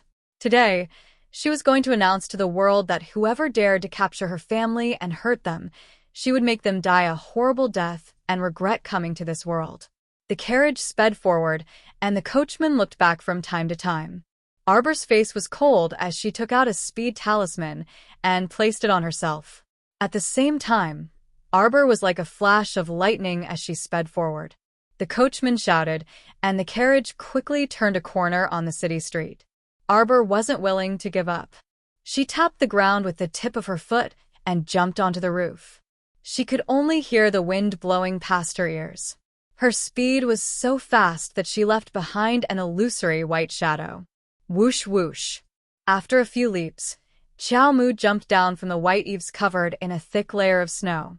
A harsh glint flashed through her eyes. She spread her fingers, and the water instantly condensed into ice crystals. She raised her hand, and hundreds of ice crystals shot out. Like snow, rain, ice, and wind, they instantly shattered the carriage into pieces. The coachman's eyes were filled with a trace of panic and surprise. His hands didn't stop moving as he held the reins and urged the horse to run. However, Arbor saw clearly that her mother and sister weren't in the carriage. "You're courting death." Xiao Mu's eyes burst out with a cold glint, and she leaped up. Mystic energy enveloped her body as she struck down a critical strike with a bang. The shaft of the carriage collapsed at the same time, and the 3 people in the carriage were about to jump up and escape. Arbor's dagger was like a bolt of lightning as it slashed across the coachman's neck. A round head rolled under the wheel of the carriage, but the horse still continued to charge forward due to inertia. After the 3 bodies securing talismans were cast, the body cultivators stiffened their bodies and assumed a posture that suggested they were about to get up and flee. "Speak." "Where are the people in the carriage?" Xiao Mu slapped one of them, and the wind from her palms swept across one of their faces. "If you don't tell me, I'll make you beg for death." Arbor's 5 fingers ruthlessly pierced into the man's shoulder, his cold eyes staring straight at the man. That body cultivator's body was rather sturdy, but he didn't expect his bones to be crushed by the girl's grasp. Arbor didn't have the time to listen to his screams. He grabbed him by the neck and raised a dictum talisman in his hand. "Let me tell you, if you don't tell me the truth, wait until I use the dictum talisman and ask for the whereabouts of your family. I will bury them in the rivers, lakes, and seas, and grind their bones to dust. Die without a burial ground." That person's pupils shrank. The light in his eyes was as if he was looking at a fiend. "Speak." Inserting the dictum talisman would take some time. What she lacked the most now was time. She needed to know the whereabouts of her mother and sister. Now was the time. She couldn't wait another second. I'll talk. That level 9 mystic cultivator carried second Miss Xiao away when he was making a detour just now. Crack. That person's gaze turned sluggish. His neck tilted slightly, and his entire head drooped down due to his broken neck. Crack, crack. After 2 consecutive sounds of bones breaking, the other 2 body cultivators also died on the spot. Xiaomu promptly summoned Qingwan and jumped onto its back. She then spread out her spiritual conscious and shouted while pointing to the left, "There."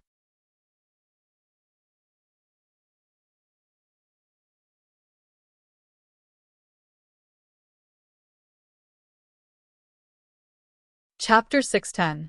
With a shrill cry, Qingwan spread its wings with a whoosh and fiercely chased in the direction Arbor had pointed out. Qingwan's speed had already reached its peak. Arbor's stoic face had already been completely replaced by a frosty expression. Looking at her with eyes that froze 3,000 feet of ice, it was as if they had returned to that night several years ago, terrifyingly desolate and silent. She Wanted. killed people. She wanted to skin them alive and kill them without a doubt. Shriek. Qingwan swooped down from the sky, already locking onto a running target. That person was carrying Shaolin and dashing at an extremely fast speed. Their goal seemed to be to leave Jinan Gate and head towards Shilua Street. Shilua Street housed many commoners who had fled to the capital from outside the city. It could be said that it was the most crowded place in the entire capital. Most of the commoners didn't have houses. Instead, they set up piles of tents outside their houses. Those who could afford to live in houses on Shilua Street were usually mystic cultivators or body cultivators. If this guy ran into Shilua Street with his little sister and blended into the pile of tents, it would be troublesome to find them. Arbor hooked his lips in a sneer. He had already stood up from Qingwan's back and jumped down, slapping the immobilization talisman in his hand towards that person's back. However, once the immobilization talisman was activated, that person's body actually only swayed slightly before immediately continuing to run forward with nimble movements. She was about to cross Shilua Street's decorated archway and enter the tent area. Arbor's gaze hardened as he used his spiritual conscious to launch a swift and violent mental attack. Although she had yet to enter the spiritual realm, her mystic conscious had already advanced to spiritual conscious. The range of her spiritual conscious application was much wider than her mystic conscious. Not only could she infiltrate other people's inner worlds and clearly see their mystic veins, she could even launch an invisible attack. Under her spiritual conscious identification, the other party's cultivation was already clear as day. So, it's a level 12 mystic cultivator who used an aura-concealing talisman to disguise herself as a level 9 mystic cultivator. Arbor snorted coldly. His spiritual conscious had already infiltrated the other party's conscious and inflicted a lacerating injury. Ah. That mystic cultivator clearly didn't expect Arbor to have such a method. His conscious felt as if it had been ruthlessly struck by someone, and it almost started to shatter from the root. This made him flustered, and his grip loosened, causing Shaolin to fall to the ground. Xiaomu's figure abruptly shot up and flitted past her younger sister. She directly tossed her backwards, directly throwing her to the several hidden guards that had followed closely behind her. "Don't interfere." Arbor stretched out his 5 fingers and shook them behind him. His eyes were filled with severity as he coldly gazed at the level 12 mystic cultivator in front of him. Such a beautiful snowy night. Let's not disturb the commoners of Shilua Street. Life isn't easy. Don't cause trouble for others. After saying this, she actually pulled out an extremely thin vine from her sleeve and coldly looked at that mystic cultivator. "Since I can't use a dictum talisman on you, then forget it. I'll use some other methods to make you speak." That person couldn't help but let out a snort of laughter. "Little girl, you're quite arrogant. Unfortunately, I don't know if you'll have the life to return to your Eastern Palace alive." "Is that so?" Arbor's lips curled into a meaningful sneer. She abruptly swung the vine in the direction of the level 12 mystic cultivator, aiming straight for his face. At the same time, Arbor used another spiritual conscious attack. Using 2 spiritual conscious attacks in a short period of time had already reached the limit of her spiritual conscious usage, because she wanted to end the battle quickly.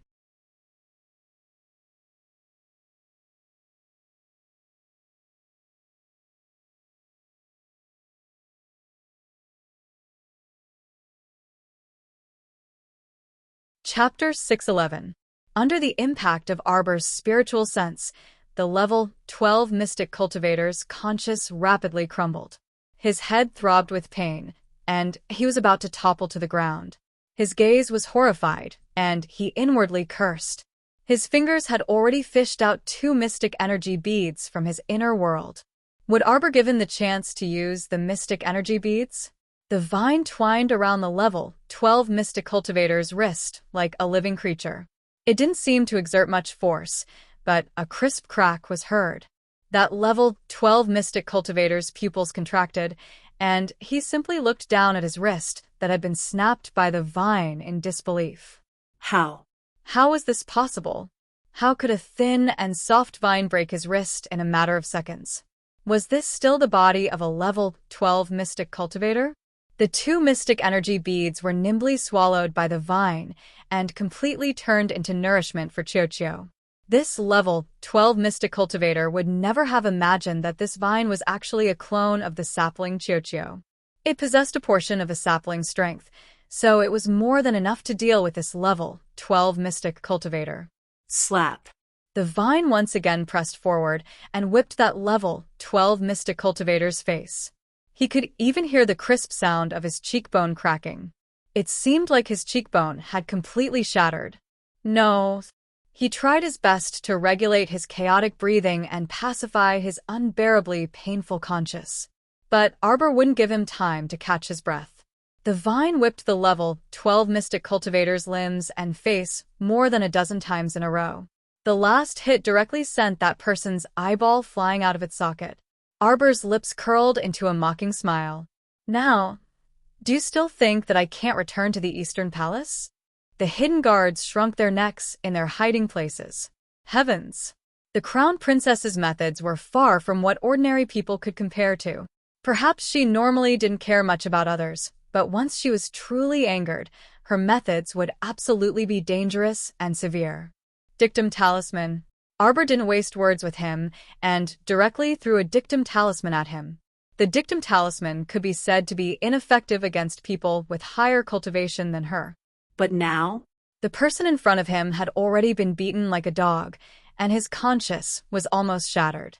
His current cultivation could no longer be considered to be at level 12. Arbor wanted to test the effect of the dictum talisman. After waiting for almost a minute, her brows furrowed slightly. Just when he thought that the dictum talisman couldn't escape from the laws and was destined to lose its effect, Meng Chao suddenly realized something. A faint light suddenly flitted across the miserable level 12 mystic cultivator's glabella. Success. Arbor raised his eyebrows and went straight to the point. Who sent you to kidnap Madame Chiao and second Miss Chiao? Cough, cough, cough. The leveled 12 mystic cultivator coughed heavily on the ground and said hoarsely, yes, yes. He was under the effect of the dictum talisman, so he couldn't help but tell the person who had contacted him in detail. A bone-chilling coldness flashed through Arbor's eyes. She held the vine in one hand and picked up the panting level 12 mystic cultivator like a gunny sack with the other. She stood up and leaped down, heading toward the location he spoke of. The hidden guards behind her looked at each other and cried out in alarm before hastily running after her.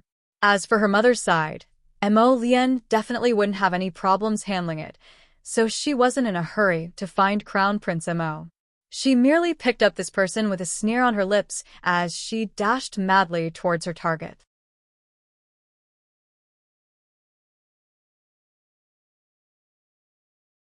Chapter 612.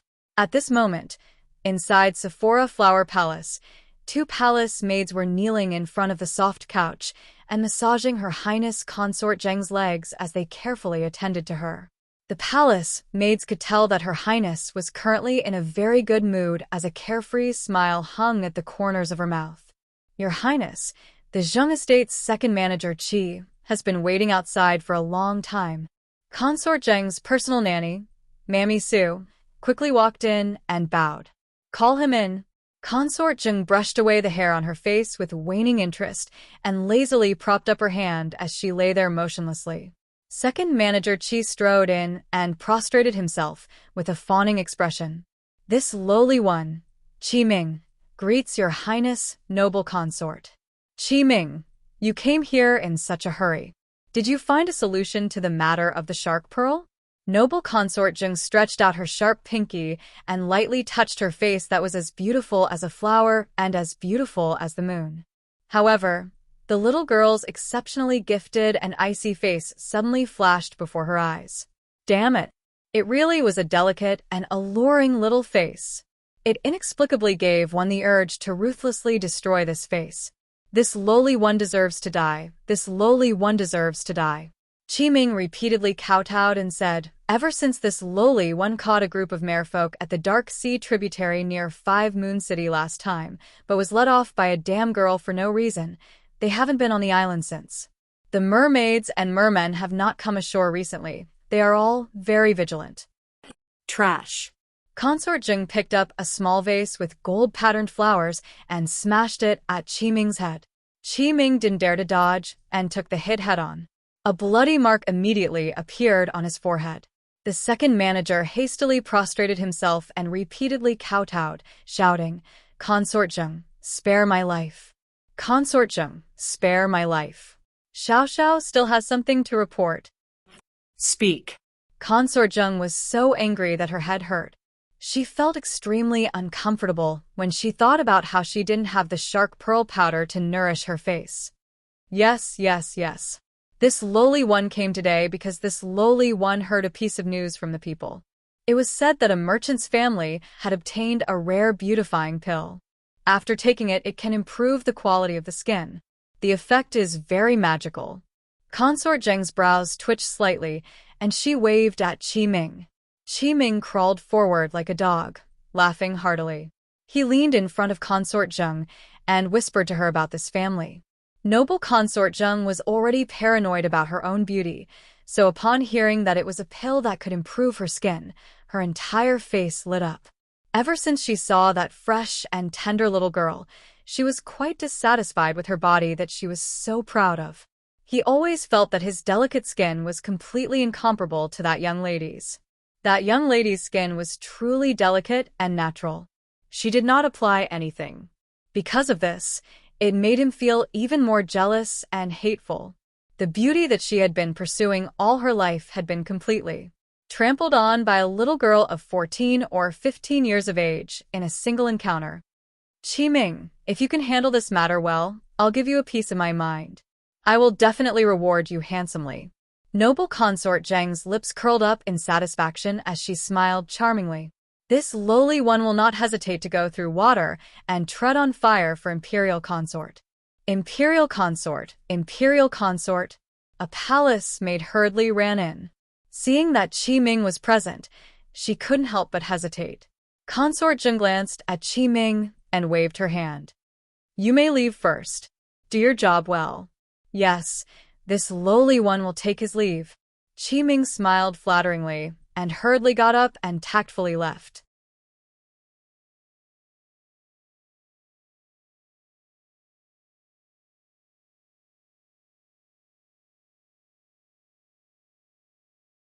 Chapter 613. Your Highness. That palace maid eagerly came forward and sang her praises. This servant just received a message. The crown princess traveled through the night and seems to be carrying something. She's heading towards the reverend chamber of the two priestesses at an incredible speed. It looks like she's in a very aggressive mood. Consort Zheng was slightly stunned and blurted out, that fast. I don't know if Priestess Huang will be able to handle it. The palace maid pursed her lips. TCH, if she can't even handle a little girl, then just let her be. Consort Zheng still couldn't help but frown. She doesn't know how to handle things at all. Fortunately, Your Highness is quick-witted and removed yourself from this matter. I doubt that Priestess Huang would dare to speak carelessly. The palace maid smugly tugged at the corner of her mouth. Go to the Reverend Chamber again and investigate the situation. Yes, this servant will go right away. The palace maid walked out the door with small steps. Your Highness, if you let that girl Kaling go to the Reverend Chamber to investigate, wouldn't it be bad if she coincidentally bumped into the Crown Princess? Mammy Sue said in a low voice. Humph. A little girl dares to be impudent in front of this consort? It's all that Priestess Huang's fault for not knowing how to handle things properly. She was caught so quickly. Consort Zheng was completely in a bad mood and kicked away the two palace maids who were massaging her legs. The two palace maids were barefaced and submissive. Their hair was coiled into two buns, and they weren't wearing any ornaments or accessories. Consort Zheng walked over to the table with her slender, half-exposed legs. An old mama supported her slender, jade-like hand as she walked towards the table. Suddenly, she stopped in her tracks and shouted at a palace maid who was passing by, "Stop!" The palace maid was holding half a painting in her hands and walking past with a smile on her face. Her young face, without any makeup, instantly burned Consort Zheng's eyes. Noble Consort Zheng glanced to the side, and Nanny Sue sighed faintly on the side. Two eunuchs, who were like wolves and tigers, walked over and clamped down on that royal maid's arms. Ignoring that royal maid's screams, they dragged her outside. The half-drawn scroll in the palace maid's hand fell to the ground with a crash. Her eyes widened in fear, and her small mouth was suddenly covered by a eunuch's palm. She moaned as she was dragged to a small room at the side. A cold light flashed through Consort Zheng's eyes. She reprimanded arrogantly, "You must be up to something if you dare to laugh so lowly. Cut off her little face and feed it to the wild dogs." Woo-woo. The palace maid didn't even have the chance to beg for mercy before two eunuchs grabbed her by the arms and covered her mouth, dragging her to a small room to be dealt with. Soon, ear-piercing screams could be heard from the small room. Not long after, two vicious eunuchs dragged out the palace maid whose face was completely unrecognizable. There was not a single piece of flesh on her face that was intact. They threw her directly onto a broken cart and dragged her out of the palace. "They're all sluts." Consort Zheng pinched her fingers and curled her thin lips. Did they think that there would be a second shrew like Yunyang who would take advantage of loopholes?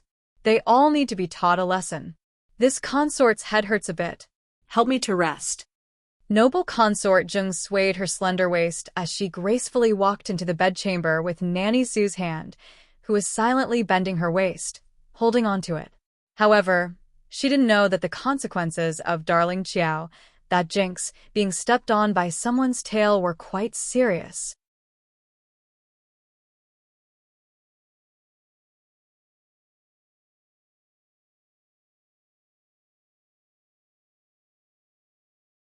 Chapter 614.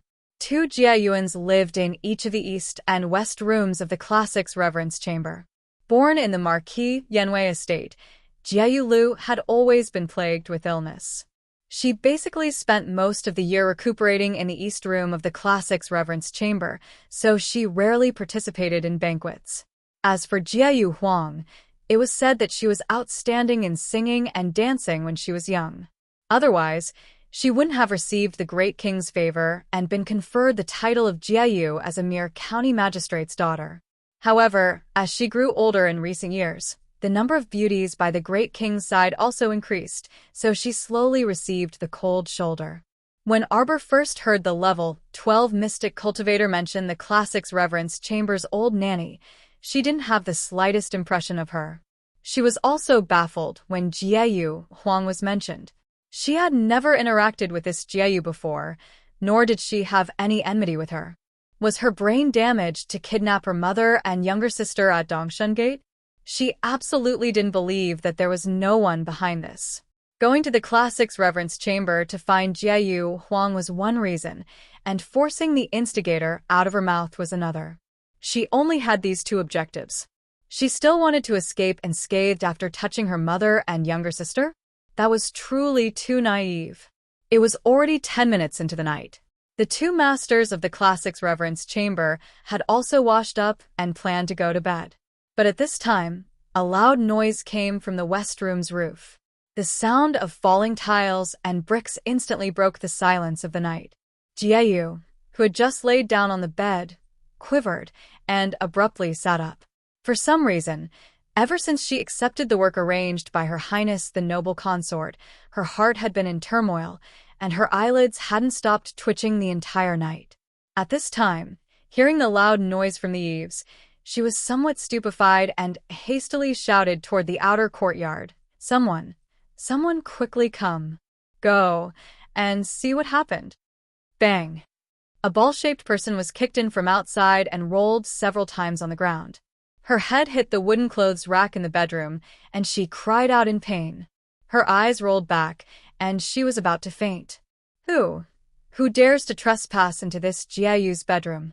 Jiyu Huang put on a brave front and climbed down from the bed. She angrily shouted, her eyes wide open. Dong. Accompanied by a muffled groan, a heavy object fell to the ground. Arbor's small face slowly emerged from the dim light. His cold eyes fell on beautiful Huang, who was only wearing a white undergarment. "Do you still recognize this person?" She kicked the level 12 Mystic Cultivator, who was groaning softly on the ground. The level 12 Mystic Cultivator exerted a bit of strength on his toes and flipped his face in front of pure Huang, revealing his ghastly pale true appearance to her. Jiyu Huang exclaimed and took a step back, trembling. There was no doubt that she had accepted it. Xiao Mu was immediately angered to the point of laughter, and she coldly ordered, "Smash this ghastly place that harbors filth for me." Screech! Qinghuan circled in the sky and abruptly swooped down after receiving its little master's order. A mouthful of icicles sprayed down from the west wing's eaves, instantly slicing off half of the eaves. Boom! The earth-shattering noise completely alarmed the royal guards patrolling outside the high walls. However, because they didn't have a transfer order, the captain of the royal guards didn't have the authority to set foot in the harem for the time being. He could only lead a team of people to watch from the other side of the wall and look at each other in dismay. That noise just now was truly too loud. It seemed to have come from the classics reverence chamber. However,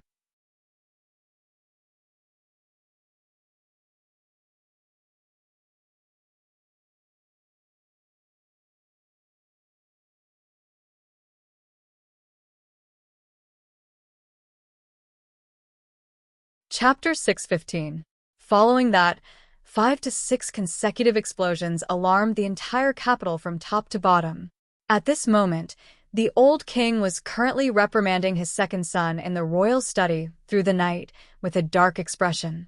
The second prince knelt at the old king's feet and sang a wonderful song to express his loyalty to his royal father and the entire Mo kingdom. He was just short of vomiting blood to act it out. Suddenly, he was alarmed by the loud explosions.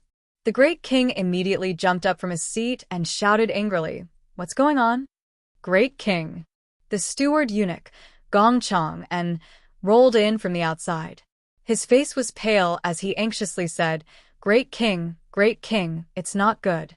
I don't know how pure Huang provoked the crown princess, but the crown princess brought such a huge mystical bird into the Reverend Cannon Hall in the middle of the night. Right now, she's angrily smashing pure Huang's Reverend Cannon Hall. What? The great king immediately jumped up from the ground. With his hands behind his back and a solemn expression, he angrily rebuked, Ridiculous! Ridiculous! Hurry and pass down my orders. Mobilize the royal guards to the Reverend Cannon Hall and stop the crown princess from causing trouble. Father. The second prince felt that he hadn't finished his performance yet, but he saw his father leave with a solemn expression. How could this be? He had to make things clear today. Otherwise, who knew what kind of changes would happen tomorrow? Scram! The great king was furious. He directly threw a stack of letters at the second prince's face. These letters were all personally written by you. How could there be a mistake? You greedy, stupid thing. From today onwards, you'd better reflect on your actions in the second prince's residence. Until you admit your mistakes. From today onwards, the second prince's residence will be cut off for 3 months. The great king angrily rebuked and strode out the door. The second prince was left paralyzed on the ground. He didn't even know how he left his father's study in a daze. On the other side, Pure Lu was also alarmed. She sent someone to take a look and returned to report that the crown princess had come knocking. Pure Lu was dumbfounded. She didn't attend the palace banquet today, so she didn't have the chance to see the crown princess. Just as she was about to get up and take a look, the old nanny beside her hurriedly dissuaded her. Pure Lu, it's better if you don't go. There's a fierce fight outside right now. If you go, what if you bump into something? Wouldn't you be implicated for no reason? That Huang Jiayu was usually arrogant and didn't put anyone in her eyes. She deserved it. Humph. Just let the crown prince consort teach her a lesson so that she won't think that she's the only one in this palace apart from the noble consort. Nanny Zhang, ahem. Jiu Lu coughed again. Hurry and close the doors and windows. Nanny Zhang anxiously shouted and hastily helped Pure Lu lie down. Pure Lu, listen to this old one. It's better if you don't go. It's cold and windy outside. Hurry and don't get involved in this muddy water. At this time, Pure Lu trembled in fear, as if she had just been fished out of water. Her eyes were fixed on the crown princess foot as she crushed the level 12 mystic cultivator. The crown princess was like a monster descending upon the world.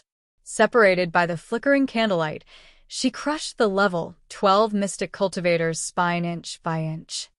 If you don't speak, you'll be the same as this person. Your Highness the Crown Princess, spare my life. Pure Lu knelt with a plop. All of this was ordered by Her Highness the Noble Consort. I, a tiny Pure Lu, didn't dare to disobey. Bring me there. Arbor shouted angrily and directly picked up the trembling Pure Lu.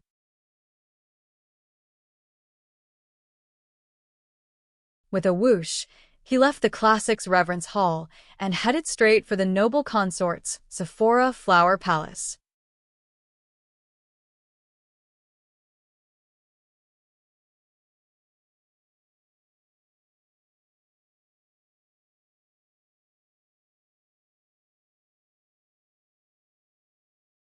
Chapter 616. Shriek. Qingluan angrily rebuked and directly rained down hailstones, smashing the classics reverence house's west wing into smithereens. Only then did it contentedly spread its wings and chase after its little master with a whoosh. When Nanny Zhang heard the commotion outside gradually dwindle, she finally sighed in relief. She raised her embroidered handkerchief to wipe her sweat before hastily instructing the junior royal maid beside her to go investigate. When Jiu Lu and Nanny Zhang returned, they heard that the entire west wing had been smashed to smithereens without a single intact brick or tile to be seen. The two of them looked at each other in bewilderment, completely at a loss for words. Arbor carried Jiu Huang in one hand and that level 12 mystic cultivator in the other as he made a beeline for Sephora Flower Palace. There were actually 7 to 8 junior royal maids guarding Sephora Flower Palace's entrance, and the posture of a noble consort was quite proper. How could Arbor pay attention to them? He directly leaped over the wall with the person in hand. Who dares to trespass into Sephora Flower Palace? A burst of mystic energy directly shot up from the ground towards her. Heh? Arbor sneered. With a flick of his sleeve, he swept this mystic energy away. With a boom, it slammed into a stone stool in the small garden, immediately blasting a small and exquisite stone stool into smithereens. The expression of the royal maid who attacked turned apprehensive, and her entire body involuntarily shuddered. Mammy Su had just helped Consort Jing lie down when Consort Jing knitted her brows and shouted, "Who's making a ruckus outside?" Bang! A loud noise rang out. The 4 doors of Sephora Flower Palace's bedchamber were simultaneously smashed open by an enormous burst of mystic energy, turning into piles of rotten wood that fell to the ground in disarray. Consort Zheng's eyes widened as she abruptly threw off the cotton blanket covering her body. Just as she ran barefoot off the bed, she was met with a gust of cold air. You impudent! Consort Zheng's entire body trembled as she stared wide-eyed at the young lady striding over. The young lady's ice-cold appearance was like a jade statue carved in this snowy night, without the slightest hint of a smile on her face. Bam. How could Xiao Mu care about noble Consort Zheng's hooting? She went up and directly kicked her backwards. Consort Zheng was caught off guard. Her hair was disheveled as she was kicked to the side of the bed. She stumbled and missed a step. She sprained her ankle and almost fell to the ground. With great difficulty, she reached out to hold the edge of the bed and bent over. Her pretty face was flushed with anger, and her eyes were filled with rage. It was as if blood was about to drip out. Crown Prince Consort, you are too daring and presumptuous. Noble Consort Jing shouted furiously, her entire body trembling non-stop from her fury. Like a protective little beast, Xiao Mu jumped in front of Noble Consort Zheng with a whoosh. Her icy lips tugged up as she scoffed, "You think one kick is too much? Then, can you handle what's coming next?" Slap. A heavy slap landed on Consort Zheng's cheek. Consort Zheng only felt pain on her face. It took her a while to realize that she had been slapped by the Crown Princess. Aha! A mere Crown Princess. How dare she? How dare she? Someone come quickly. Consort Zheng was completely mad with anger. Her long hair was disheveled and draped over her face. Veins popped out on her forehead like a malicious spirit. Take her down. Take this slut down. Ah. I'm going to put this slut to death by 1,000 cuts, then kill all 9 generations of her family. Aha! Consort Zheng was going crazy. She was completely driven mad by Arbor. She had commanded the entire harem for so many years and had always been doted on by the great king. Who dared to treat her like this? She was kicked and slapped. Ah. She was Consort Zheng.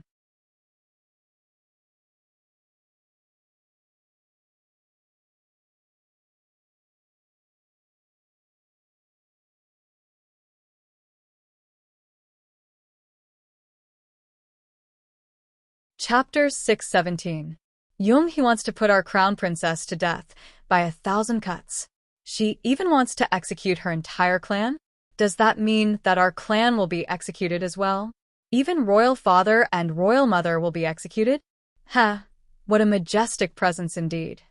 A cold voice came from outside the broken gate. The crown prince was dressed in a plain red coronet, and his gaze was as cold as a blade. There wasn't a trace of warmth in his gaze as he stared coldly at Consort Zheng. Jung he had been muddle-headed from anger at the time, but now that she thought about it, disaster really came from careless talk. Her entire body quivered as she came to her senses. This concubine didn't mean that. Consort Zheng couldn't swallow her anger at all as she glared coldly at Arbor with her venomous eyes. At this moment, Mammy Sue straightened her back and bowed. She braved the danger of being put to death by 1,000 cuts by the Crown Prince and said in a low voice, "Your Highness, the Crown Prince's late-night visit to Sephora Flower Palace is indeed improper. Just now, Her Highness made a slip of the tongue, so I hope Your Highness the Crown Prince won't take it to heart." The Crown Prince's icy gaze landed on Mammy Sue. "What do you think your noble consort's disgusting, powdered face is worth looking at? Our clan is here to pick up our Crown Princess. Wherever our Crown Princess is, our clan will be there. A tiny Sephora Flower Palace wants to block our path. Our clan can order people to smash your Sephora Flower Palace to pieces with just a few words. Someone, drag this old hag out and beat her to death." 2 pitch-black figures immediately appeared beside the trembling Mammy Sue. The Crown Prince's cold voice said indifferently, "Seeing Jung Hee, it's time for our servants and palace maids to be replaced. They've all been raised to the point where they can't tell who's the master and who's the servant. Drag her out. An eyesore. No, no, no. Your Highness, please forgive my reverend mother. She didn't mean it. She didn't mean to contradict Your Highness." Consort Zheng immediately panicked. She rushed forward and hugged Mammy Sue's waist. This was an old nanny who had been by her side for so many years. Usually, she relied on this nanny to give her advice and ideas. She had followed her into the palace since Legay Courtyard, and followed her from a young he to a meteoric rise to become Consort Zheng's personal nanny. If Mammy Su was killed by the crown prince, it was undeniable that Consort Zheng's arm would be broken. It would be excruciatingly painful. The crown prince stepped forward and held Arbor's small hand. He coldly glanced at the two guards in black. "What? You can't even drag a weak old woman?" "Yes." The hidden guard's entire body trembled, and he hastily exerted more strength, directly pushing aside the incessantly crying noble Consort Zheng and throwing her to the side. He then dragged Nanny Su, whose eyes were flickering continuously, outside. Suddenly, a powerful mystic energy exploded from Mammy Su's body, and she abruptly pushed aside one of the guards. The crown prince's lips curled slightly. He raised his finger, and 5 streaks of fire shot towards Mammy Su's face like crafty little snakes. The great king has arrived. The eunuchs and palace maids who had rolled into a pile outside the palace hurriedly cried out, Great king, hurry and save Her Highness the noble consort. Her Highness the noble consort is about to be beaten to death by the crown princess." Ah! How could Mammy Su resist Mo Lian's fire spirit? She was hit head-on by a beam of fire. Her entire body flew up and fiercely crashed into the flower caltrip cabinet. Bang! After a loud sound, the flower caltrip cabinet exploded, and the falling pieces of wood buried Nanny Su in a messy manner. "Nonsense, nonsense," the great king angrily berated. "Why aren't you stopping?"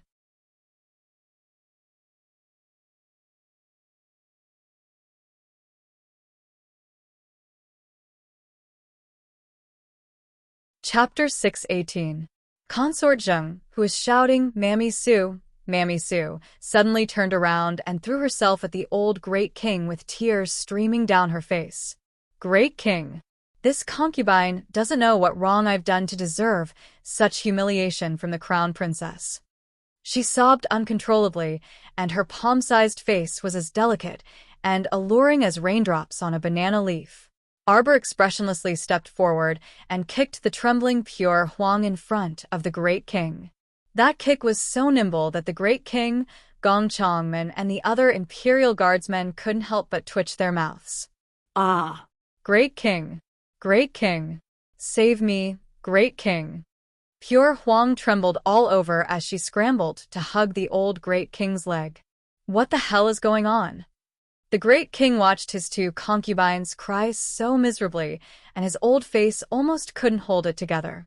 "Huang Jiayu has already confessed," Arbor expressionlessly said with a stoic face. "It was Yonghe who sent a dozen people to kidnap my mother and younger sister outside Dongshan Gate. Every injustice has its perpetrator, and every debt has its debtor. I naturally have to find the mastermind behind the scenes to settle things. As the saying goes, if there's a grudge, then there's a grudge, and there's a grudge. I presume that the great king is reasonable and won't stop me from taking revenge for kidnapping my mother and sister." The great king glared at Consort Zheng. Consort Zheng promptly knelt down and sobbed softly. "Great king, how could this concubine do such a thing? This concubine simply doesn't know what the crown princess is talking about.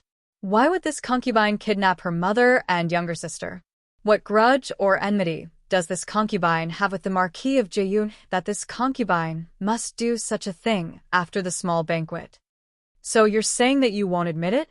Xiao Mu coldly curled her lips as she swept her gaze towards the uncontrollably trembling Pure Huang. "I didn't do anything. Even if you are the high and mighty crown princess, you can't force this concubine to admit to something I didn't do." Noble Consort Zheng insisted that she hadn't done it before, so she couldn't help but sneer in her mind. "This little ass still wants to fight with me? This time, I'll let you know that it's useless to just open your mouth and bite. Can you produce any evidence? What a joke. What do you have to say?" The great king's face darkened as he glared at Huang Jiayu. Shivering, Huang Jiayu raised her head and saw Consort Zheng shooting a piercing, cold glare at her from the corner of her eye. Her whole body shivered, and she immediately sobered up. She knew better than anyone what kind of person Consort Zheng was. If she dared to bite her in front of the great king, even if she managed to survive today, She definitely wouldn't be able to survive tomorrow or the day after, and her entire family would definitely suffer. Thinking of this, she couldn't help but harden her heart. She rolled and crawled in front of the great king and slightly raised her face, revealing her most beautiful side to the great king. Huang Jiayu was sorrowful and delicate as she cried weakly, "Great king, this concubine has been wronged." This concubine also doesn't know why the crown princess brought a stranger to this concubine's classics reverence hall, and insisted that this concubine admit that it was Her Highness the Imperial Consort who sent people to kidnap her mother and sister. Huang Jiayu, you better think carefully before you speak, the crown prince coldly said, his gaze as if he was looking at a corpse. Huang Jiayu's body involuntarily trembled more and more violently. She sobbed loudly as she crawled in front of the great king and cried, "Great king, this concubine really didn't do anything."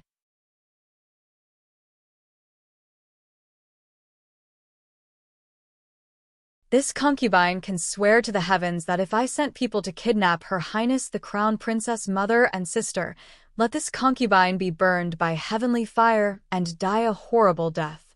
Arbor coldly glanced at this woman. I originally had no enmity with you, but today you just had to reach out to my family. I will definitely not let this matter rest.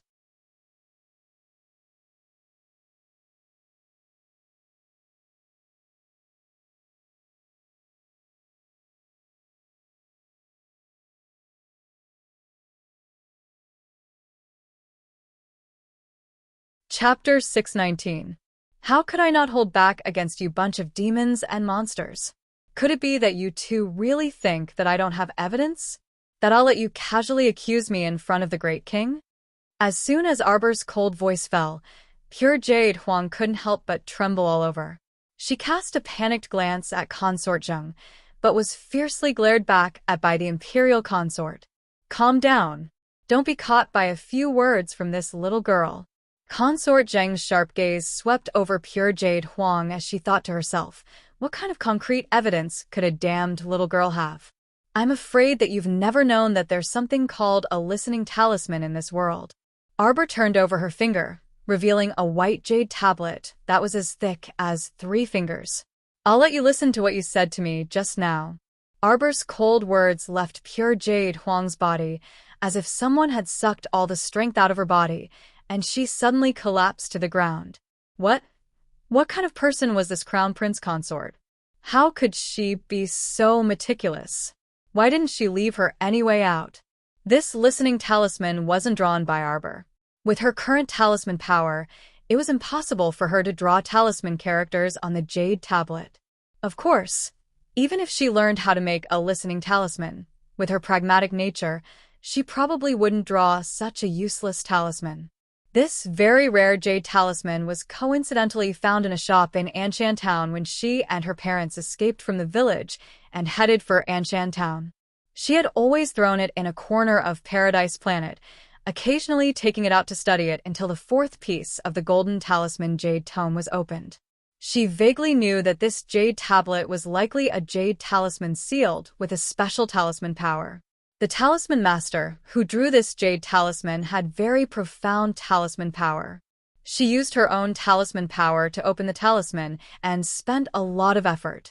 Afterwards, she studied it many times and found that this should be a very rare listening talisman. There was also a passage recorded in the jade talisman. Of course, after she memorized it, she naturally erased it. This listening talisman could now be used by her. This kind of jade talisman was usually sold to wealthy people. Legend has it that there was a prince who loved the voice of a prostitute. He bought 10 jade talismans for listening to music and asked the prostitute to play the zither and sing. Each jade talisman was engraved with the woman's voice. Thus, every day, the prince would excitedly hide in a secluded place and quietly listen to the music of the female singers, intoxicated by it day and night. In the end, when his valiant wife found out about this, she immediately ordered hundreds of servants to smash the brothel into smithereens. She even dragged the singer out of the brothel and beat her up on the street. From then on, her face was disfigured to the point that even her parents couldn't recognize her. Other than that, the jade talisman had no other practical uses. But in reality, it could still come in handy occasionally, such as now. Arbor's finger lightly brushed over the jade talisman, and the level 12 mystic cultivator's pained voice was heard. It was the classics Reverence Chamber's virtuous Huang, the old nanny beside her, who contacted me. She wanted me to control Madame Chiao and second Miss first, then think of a way to transfer them out of the capital and find a place to sell them. Mo Lian's eyes were overflowing with anger, and she kicked virtuous Huang. Do you have anything else to say? Soon, virtuous Huang's trembling voice was heard again. It was Her Highness the Noble Consort's orders. I'm just a small virtuous jade, so I don't dare to disobey.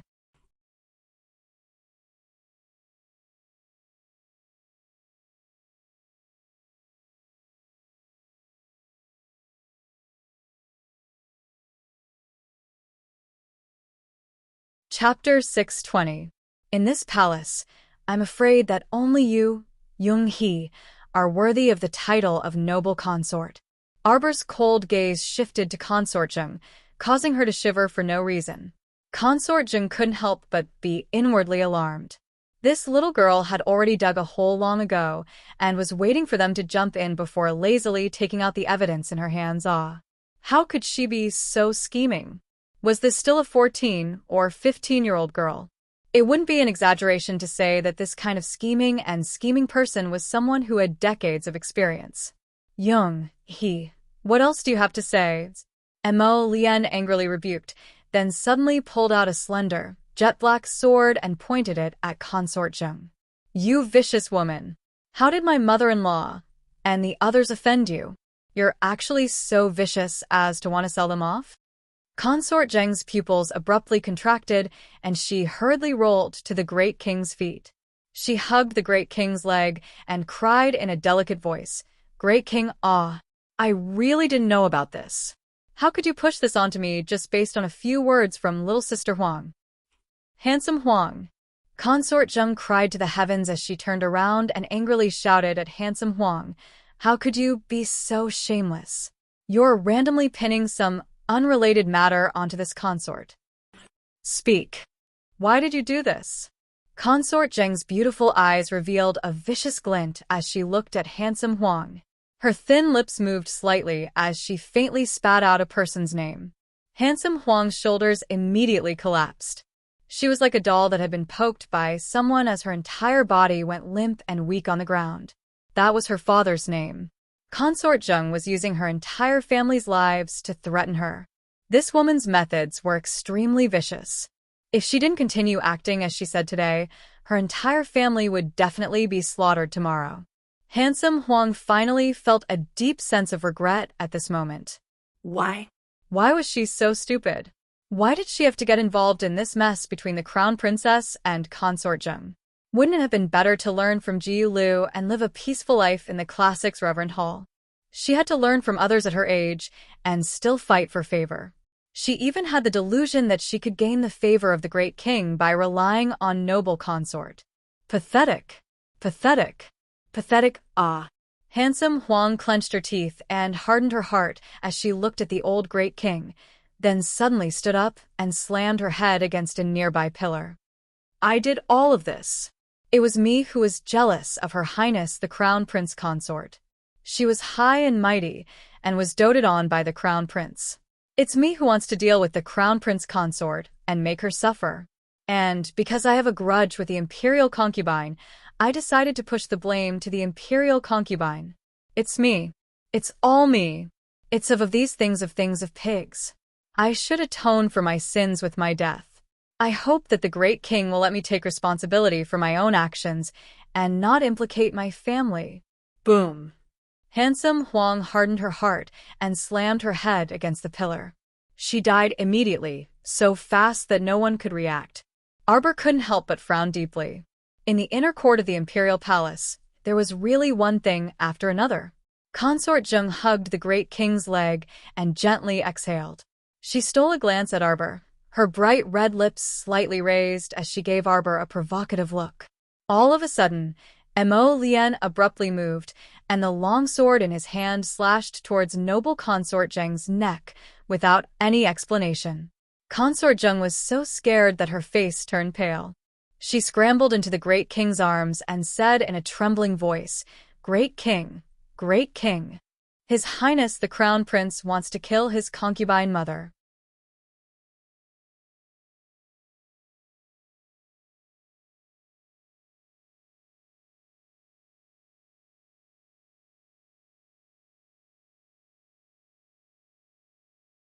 Chapter 6:21. Killing a wicked person like you who brings calamity to the country is to punish evil and punish evil. To uphold the righteous path. Mo Lian's sword was already at Consort Zheng's neck like a bolt of lightning. Consort Zheng shrieked and squeezed desperately into the Great King's arms.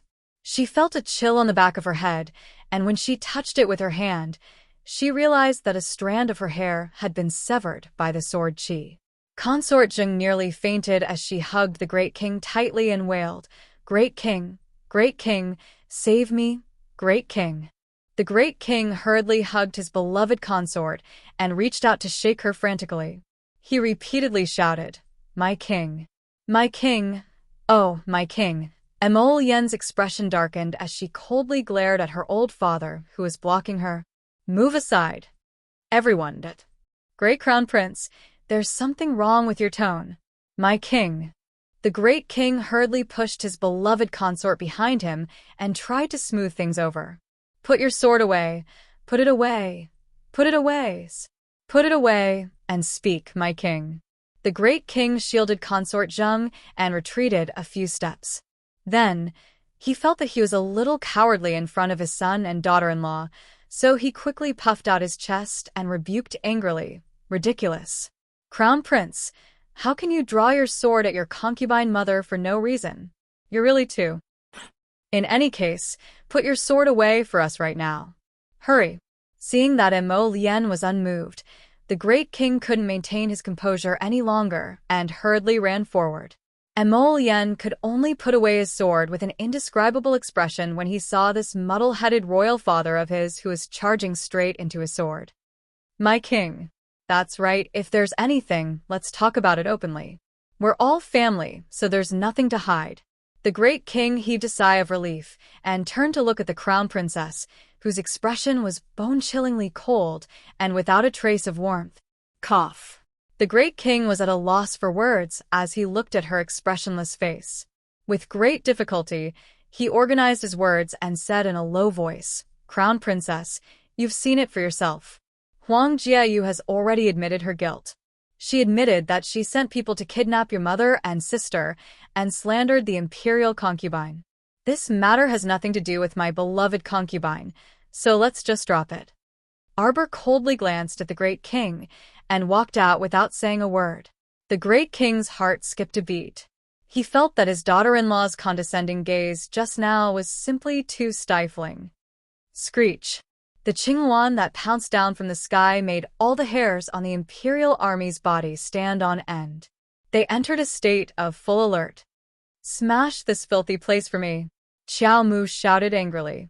Qinghuan suddenly spat out a mouthful of frost towards Consort Zheng's bedroom. Suddenly, like a hailstorm, all of it rushed down.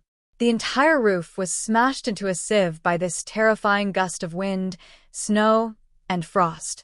Rubble fell from the holes in the roof. The Imperial Army hastily protected the Great King and the Imperial concubine as they rushed out of the bedroom. The Crown Princess leaped onto Qinghuan's back and looked down on the common people. Her voice was unprecedentedly cold and frigid. "Younghe, today, I'll give the Crown Prince face and let you off. If you do it again in the future. I don't care if you're the Heavenly Emperor or the 6 prefectures and 3 prefectures. I want your entire family to die without a burial ground. Just like this palace." Boom. As her voice fell, Consort Zheng was at a loss for what to do. Her eyes bulged as she looked behind her. She saw that the perfectly fine Sephora Flower Palace's main hall and bedroom had been completely pulverized in a matter of seconds and turned into rubble. The old Great King clutched his chest in shock.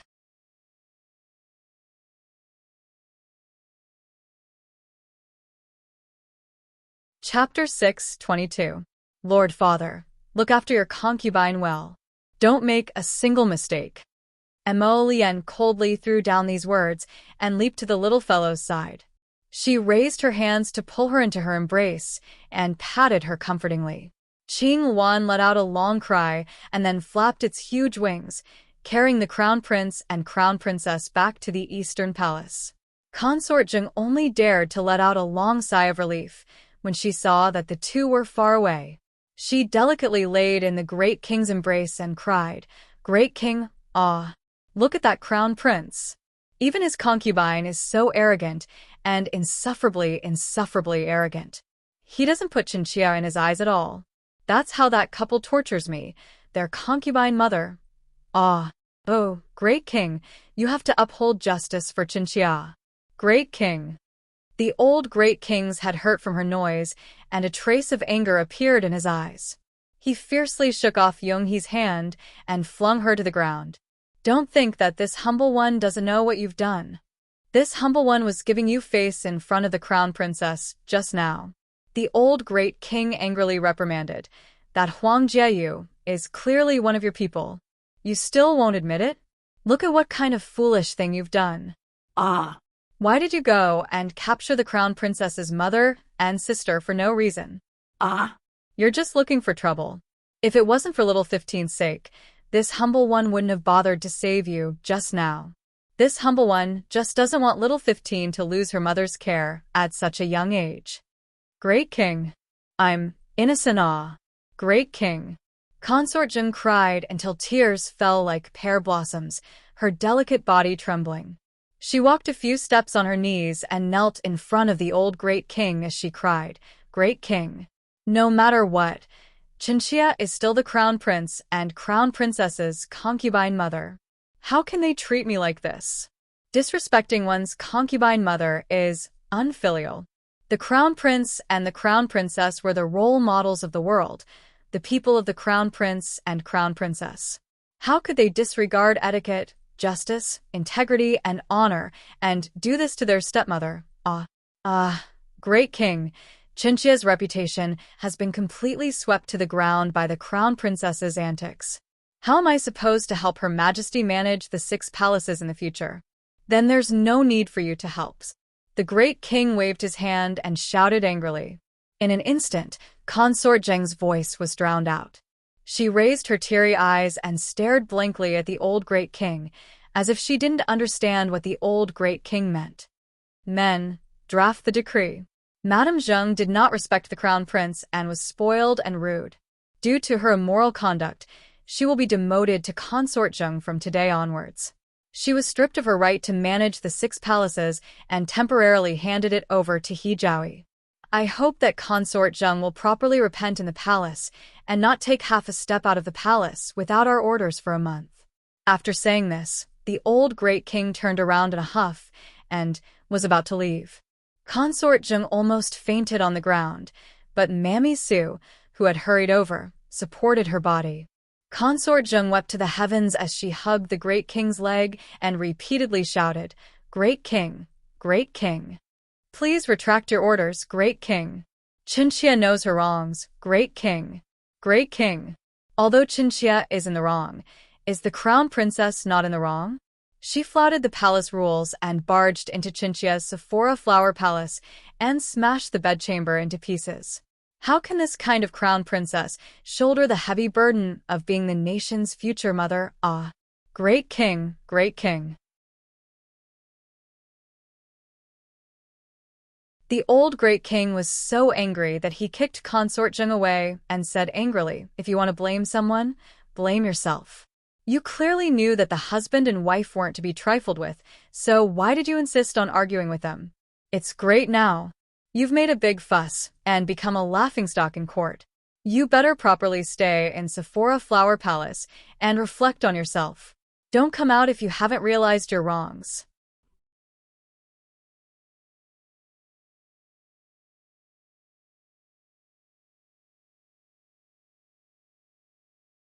Chapter 6:23. The great king was so angry that he didn't even mention the 1-month deadline. It was as if he wanted to banish Consort to the cold palace and keep her in Sephora Flower Palace to reflect on her actions. Mammy Sue shuddered in fright when she heard the meaning behind the great king's words.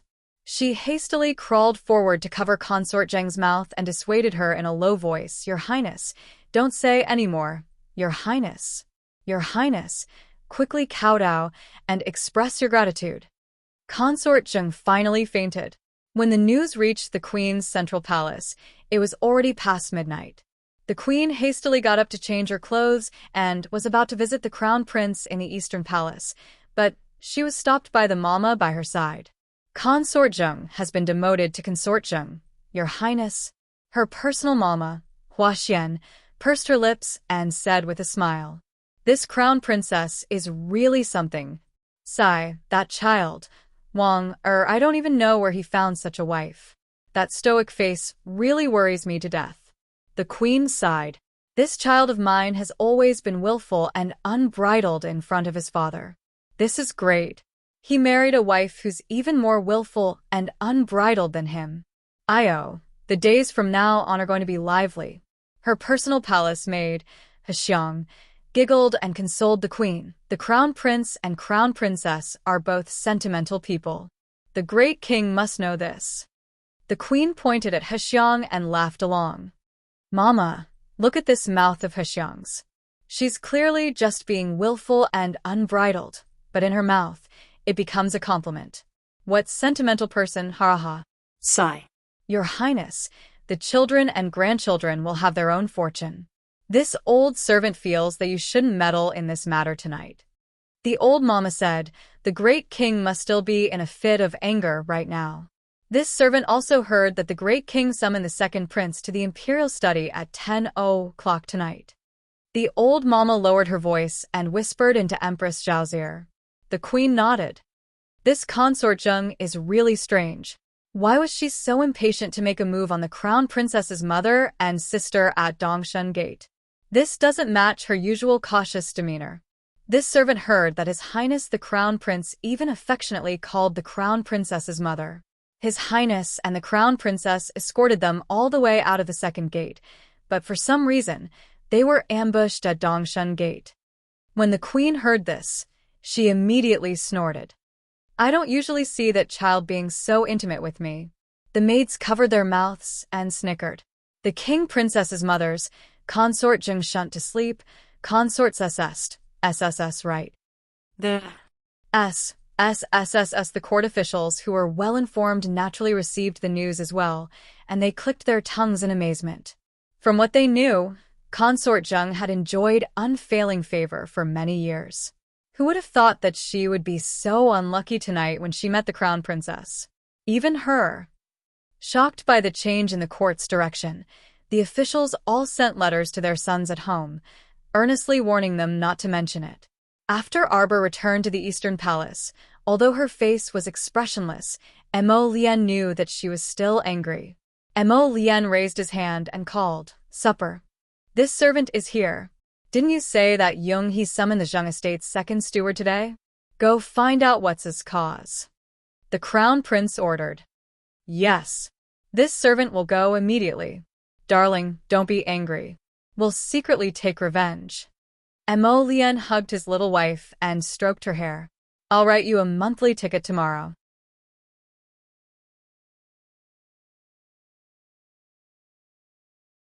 Chapter 6:24. I've already sent people to send mother and second sister back to the Qiao estate. They also suffered a bit of a fright today, so let them rest well. We'll visit them tomorrow, Mo Lian said as he hugged his little wife. "Jojo, blame me for being careless. I didn't send more people to escort them back." Arbor shook her head. "How would you know that Jung he is so unscrupulous that she dared to lay a hand on my mother outside Dongshan Gate?" With that, she looked up at the man. "Mo Lian, I won't let her off so easily." Mo Lian hastily nodded and said, "All right. Go ahead and do whatever you want. Since Royal Father is stopping us from touching her, it's the same as taking revenge in secret. I'll have Xiao Yi find out first, then we'll haggle over this further." Only then did Arbor feel a bit better. She nodded and said, This Her Highness Jung is truly too much of a bully. If she couldn't help but lay a hand on my mother and sister because of a quarrel between us, then she's too narrow-minded. She thinks that you're like those people in the palace, that she can do whatever she wants to you. That's good too. Give her a lesson she'll never forget.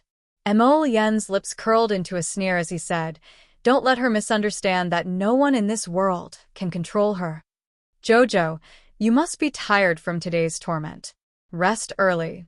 Oh, that's right. Give me your broken ferrule and debeo. I'll see if I can repair it. It can be repaired? Arbor's eyes suddenly brightened. It should be possible. Mo Lien couldn't help but feel very happy when he saw a glimmer of light appear on her face. He raised his hand to pinch her little face and said, "I obtained a top-grade material earlier. I reckon that not only can it be repaired, it might even improve by leaps and bounds." What leaps and bounds? Darling Xiao was curious. But the Crown Prince didn't say anything, and only reached out to tease her little face. "You'll know after I give it to you." Okay. Xiao Mu was in high spirits as she handed the ferrule and big treasure to Mo Lien. "I'm not in a hurry either. Take your time." "I know." Mo Lien's gaze was deep and gentle. "Also, can you make me a wooden club? Usually, when I meet someone who doesn't have eyes, I'll hit him with a wooden club. That way, I won't have to use my ferrule all the time." Xiao Mu suddenly had an idea. The corner of Huifeng's mouth twitched slightly. All right. Sure enough, the Crown Prince agreed without any moral integrity. "Do you want to add some thorns to the club?" Yes. Add some barbs. It'll definitely feel good to smash it." The little guy's ferocious eyes lit up again. They were as black as two boundless stars. What a strange scene. Huifeng stared at this pair of savage goods in disbelief. They were currently discussing in high spirits how to perfectly forge that club. The little girl was born ferocious, and His Highness had led the little girl astray without knowing it. Did His Highness' conscience not hurt? "Let's go." Mo Lien's voice brought our dear Huifeng back to his senses, and he hurriedly followed the Crown Prince out of the bedchamber. "Huifeng, what was that expression on your face earlier? You don't agree with this Crown Prince's actions?" The Crown Prince asked calmly. Huifeng really wanted to be like Hidden Flower and fawningly say to His Highness the Crown Prince, "Of course not. This subordinate thinks that everything Your Highness does is right." But he really wasn't that shameless, so he could only harumph, "And no, Your Highness." The Crown Prince nodded with his hands behind his back. "That's the best. If you do, I'll immediately send you away."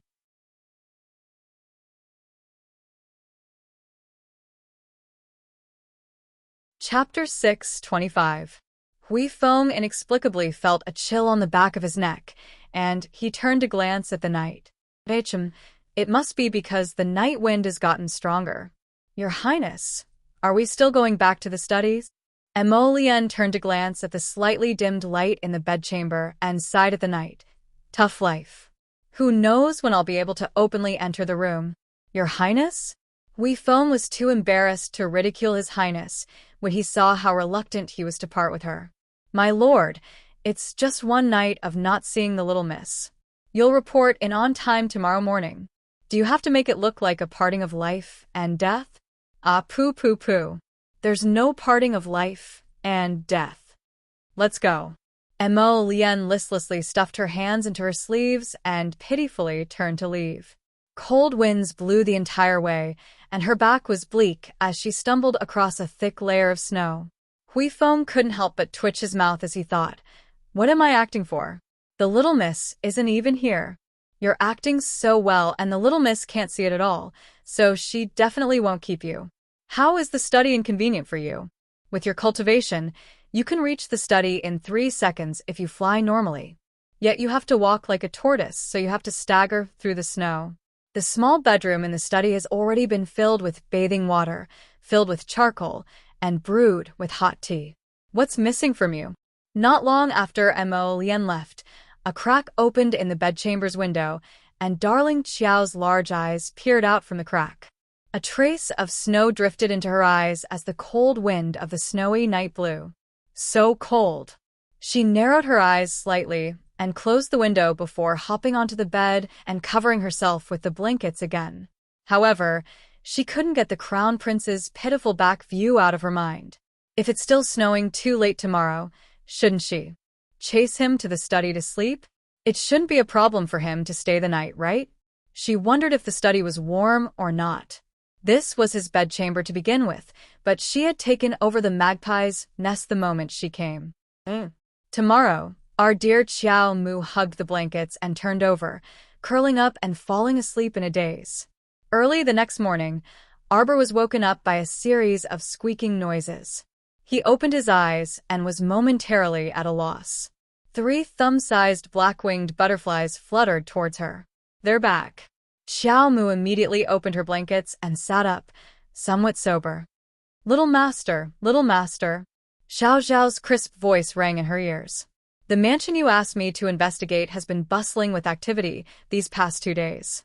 Hurry up and tell me, Arbor urged as he put on his clothes. That family has been making a ruckus since the night before yesterday, Xiao Xiao said briskly. First, a thief broke into the mansion and snuck into the study to steal something. He was caught red-handed. Last night, there was even more drama going on. A group of people came to the mansion, saying that they got the news and wanted to catch the big thieves. The one who stole from the study. Yes, that's him. But is it that easy to search the second prince's residence? Arbor was stunned. The residence that she had asked Butterfly to keep an eye on was the second prince's residence. Haha, that official who went to investigate was really arrogant. He said that the big thief stole something from the imperial concubine and came to investigate after getting wind of it. Without any explanation, he searched that person's residence from top to bottom. Xiao Xiao smiled happily. Butterfly said that they didn't find anything. That big thief actually disappeared in the end. What a joke.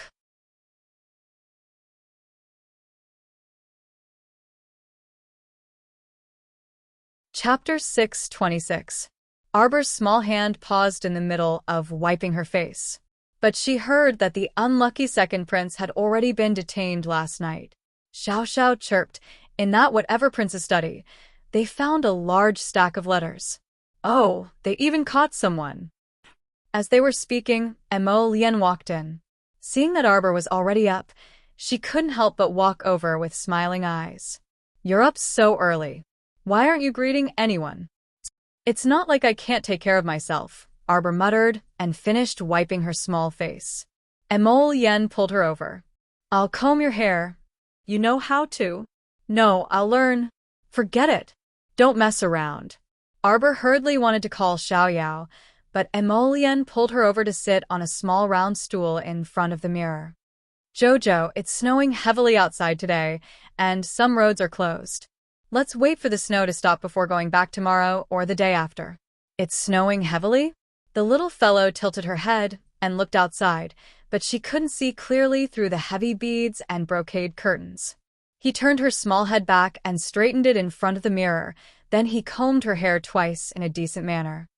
It's windy and snowing heavily, so let's not go out. Emo Lian casually combed her hair into a homey hairstyle. Looking at it in the mirror, it actually looked quite decent. How is it? The man couldn't help but feel a little smug. Arbor glanced at him from the corner of her eyes. What exactly did you do at the second prince's place yesterday? Is that notorious bandit the day before yesterday related to you? How could I be related to that notorious bandit? Emo Lian looked innocent and was even a little indignant when talking about this matter. That notorious bandit is quite famous on Seekong Planet. He's called Thief Sage Ding Ting Ding or something. He can steal anything from his target. Arbor couldn't help but twitch her mouth. What Ding Ting Ding? I'm the one who's talking about that. Emo Lian simply reached out to hug her and rubbed her head with a grin. It's not Ding Ting Ding.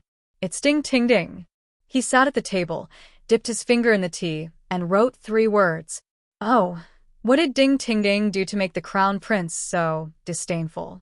Emo Lian giggled, hugging her little fellow as she laughed. This Ding Ting Ding almost ruined my plans. I sent someone to put something in second brother's study. Let's write letters. The little guy rolled his eyes. Ah. You already know. Mo Lien looked down at her. Who knew that Ding Ting Ding had been hiding in second brother's study all this time? Later on, he even deliberately got caught by second brother. Doesn't that mean he witnessed you finding someone to frame the second prince? Arbor's face suddenly turned serious. Mo Lien smiled. What do you mean by framing me? Those letters are real. It's just that he wasn't in the study before. Second brother has colluded with a descendant of the West Chiu Kingdom and hid him in the second prince's residence. Later on, Lord Ge found him and caught him red-handed. This can't be wrong. That Lord Ge, how did he happen to receive the news and rush to the second prince's residence? Arbor glanced askance at the crown prince. I just had someone leak the news that Ding Ting Ding was in the second prince's residence. Naturally, someone couldn't sit still and jumped out for me, the crown prince said with a smile. Xiao Yao came in with a row of junior royal maids to set the table. When she saw her two masters stuck together again, she couldn't help but cover her mouth in secret amusement. Ding Ting Ding really ran away. He's very good at running. The crown prince harumphed, his expression displeased.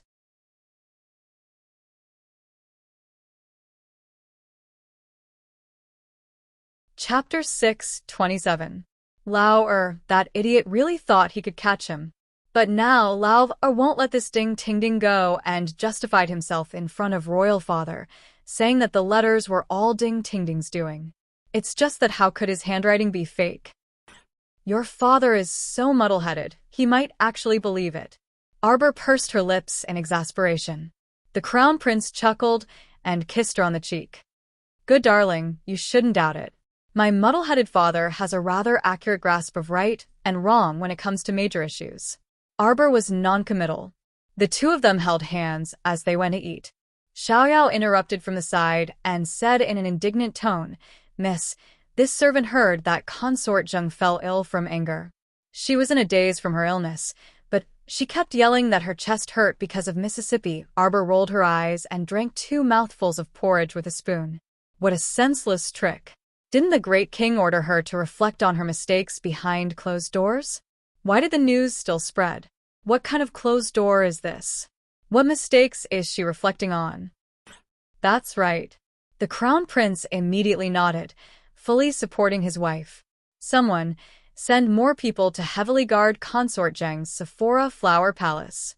If you continue to spread false information, I will hold you responsible. Reflecting on her mistakes behind closed doors is such a light punishment, and it's all thanks to your muddle-headed father for punishing her. Arbor became a bit angry again as she spoke. Xiao Yao was already used to her Mrs. tone, but none of the royal maids beside her were used to it. Who would criticize the great king in front of the crown prince like this? The crown princess was truly shockingly bold. However, the crown prince and sister Xiao Yao's expressions were boundlessly calm and unperturbed. It was evident that the crown princess was already used to shooting her mouth off in front of His Highness the Crown Prince. The group of junior royal maids were all people who acted according to the situation. They all silently warned themselves to keep their mouths shut and look down, not daring to say anything. My lord, Xiaopi is back. Hui Feng entered to report. Mo Lien raised her head and said to the palace maids, You may leave. With the exception of Peony, all of the junior palace maids retreated. Xiao Ye's dark figure appeared at the door like a ghost. He knelt on one knee and bowed, Greetings to the crown prince and crown princess. Get up. The crown prince asked anxiously, beckoning him over. How's the investigation going? Just as your highness expected. Xiao Yi said seriously. The second steward of the Zheng estate wouldn't come to the Three Treasures Palace for no reason. He's here to offer medicine to Consort Zheng. It's said that a merchant family obtained a beautifying pill. Now, the second steward of the Zheng estate should be plotting how to get his hands on it. The Zheng family has always been ruthless. The crown prince frowned. It's just a tiny beautifying pill. He wouldn't go so far as to kill an entire family for it, right? Arbor disdainfully pursed his lips. Hui Feng and Xiao Yi both discreetly glanced at the crown princess, only to feel that the little girl's eyes truly revealed a thick sense of disdain and mockery. That was because she looked down on this beautifying pill, right? It's hard to say, Crown Princess. The Zheng estate's actions have always been ruthless and ruthless, just as your highness said. In order to curry favor with Consort Zheng, they'll do anything, Xiao Yao hastily said. Mo Lian, I have a way to secretly retaliate against this Yung He. Arbor's lips curled into a scornful sneer as he hatched a plan. Hui Feng and Xiao Yi couldn't help but feel that it was better if the crown princess didn't smile.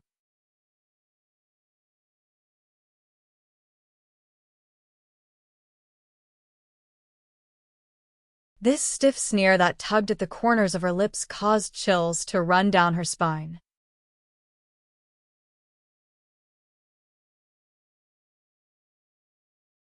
Chapter 628. It was as if a knife had slashed the corner of an ice sculpture's mouth, suddenly splitting it open. The cold laughter was so lifeless that it made people shudder uncontrollably. Mo Lian leaned in to listen, gently gazing at this little person as she listened. The two subordinates couldn't help but shudder again. They felt that the Crown Prince Consort wouldn't be saying anything good right now, but just from the Crown Prince's expression, it was as though the Crown Prince was listening to the Crown Prince Consort's warm and gentle voice as she spoke of her true feelings. It was a very strange scene. After saying that, the two of them looked at each other and continued to eat happily, not caring about the mood of their two subordinates, who were looking at each other. Arbor wiped her small mouth. I'll go to the garden to use the summoning talisman in a bit. Ever since she summoned Weak Chicken, it was useless no matter how she tried. She couldn't summon any ferocious beasts. Thus, she suspected that the summoning talisman couldn't summon an unlimited number of beasts. Perhaps it was related to her own talisman energy. For example, after she summoned a strange permanent Qingluan as a beginner talisman practitioner, she might have already reached the limit of her talisman practitioner level. Thus, if someone else used the summoning talisman she made and summoned a beast higher than her current intermediate talisman practitioner level, they might not have the chance to summon anything else. Even if she gave that person a bunch of summoning talismans, it would be useless. She used to naively dream of summoning a bunch of beasts and leading them to crush the enemy. Now, it looked like it was purely a dream. It's snowing heavily outside, little master, Xiao Yao couldn't help but say. It's fine, it'll only take a while. Arbor shook her head. Although it's snowing heavily outside, the scenery isn't bad. Let's go together after eating, Mo Lian said with a smile. The two ate breakfast around a small stove in the Eastern Palace's bedchamber. On the other side, Qiao Zhongheng, Su Jiao, and Granny Niu had already holed up in the rundown temple for more than 3 days. This was poles apart from Su Jiao's original plan of Qiao Zhongbong begging and kneeling to invite elderly lady and their family back to the Marquis' estate in less than 3 days. It could even be said that Su Jiao couldn't understand why Qiao Zhongbong was so heartless this time. Granny Niu and her family huddled in front of the bonfire.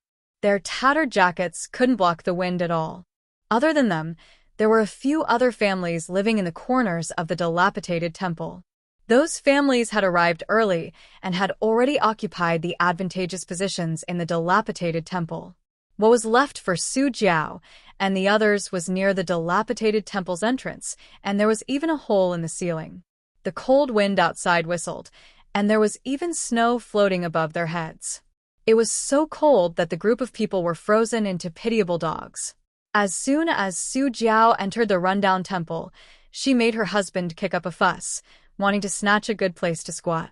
In the end, there were 2 body refinement disciples from 2 of the clans, and they worked together to beat up Qiao Zhongheng. Instantly, the meddlesome couple cowered and didn't dare to say anything. Granny Niu was flipping a small pot. The soup inside was very clear, with only 2 vegetable leaves floating in it. The porridge was as thin as water. Even so, the group of people around her were still swallowing their saliva and staring at her with stars in their eyes. Didn't you say that your uncle would come to pick up that old woman in 2 days? Why was there no sound at all? Did you leak the news of this old woman being here to the Marquis' estate's people, or not? Granny Niu cast a sidelong glance at elderly Lady Qiao, who was lying on the side, and grinned disdainfully. How could I not? Su Jiao was also so anxious that a string of bubbles formed at the corner of her mouth. Granny Niu humphed. Honestly speaking, if it weren't for her coveting the Marquis' estate's glory and wealth and wanting to establish a relationship with the Marquis' estate through Su Jiao, she wouldn't be willing to share her food with them.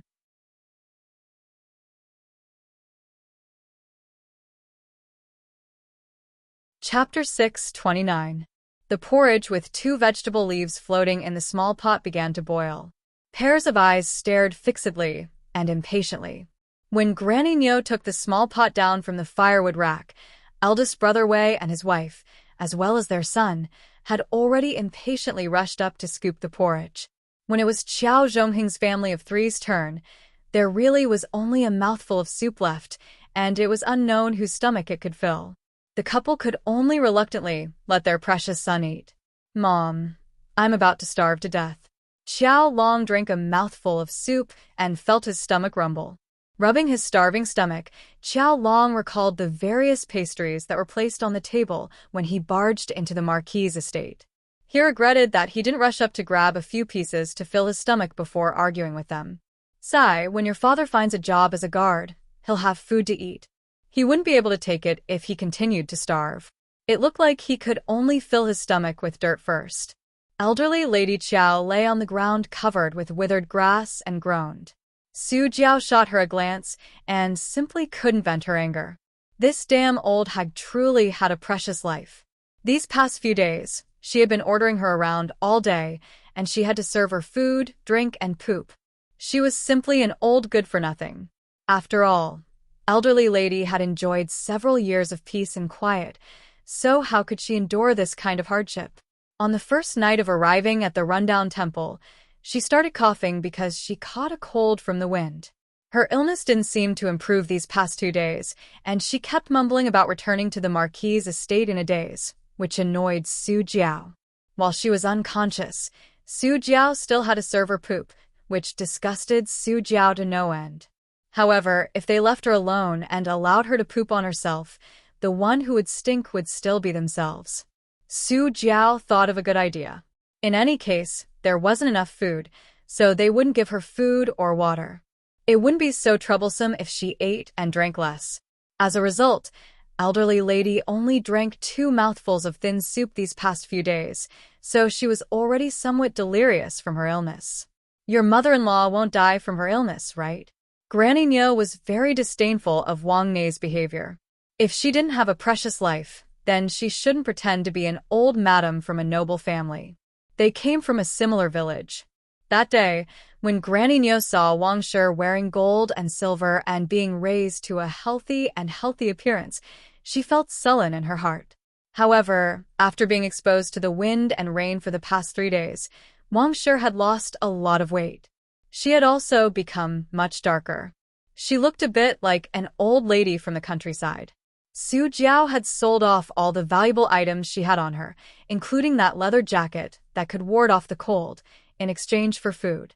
It was also because she didn't have a cotton-padded jacket to protect her from the cold that the old lady's precious body was blown away by the cold wind on the first day.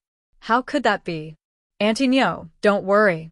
I'll find someone to go to the Marquis' estate and cry. Just say that the Marquis' master's mother is about to die of starvation or illness in the ruined temple. Let's see what my uncle is going to do. He still dares to not come and take me back. So, Auntie Niu, I'll have to trouble you to lend me some food." Old woman Niu tightly clutched the bag of grain as she looked at Su Jiao with a guarded gaze. "I gave you quite a bit 2 days ago. Everyone said that they were going out to invite someone to the Marquis' estate to cry to Qian, but there hasn't been any news until now. I think that your uncle is most likely a black-hearted person."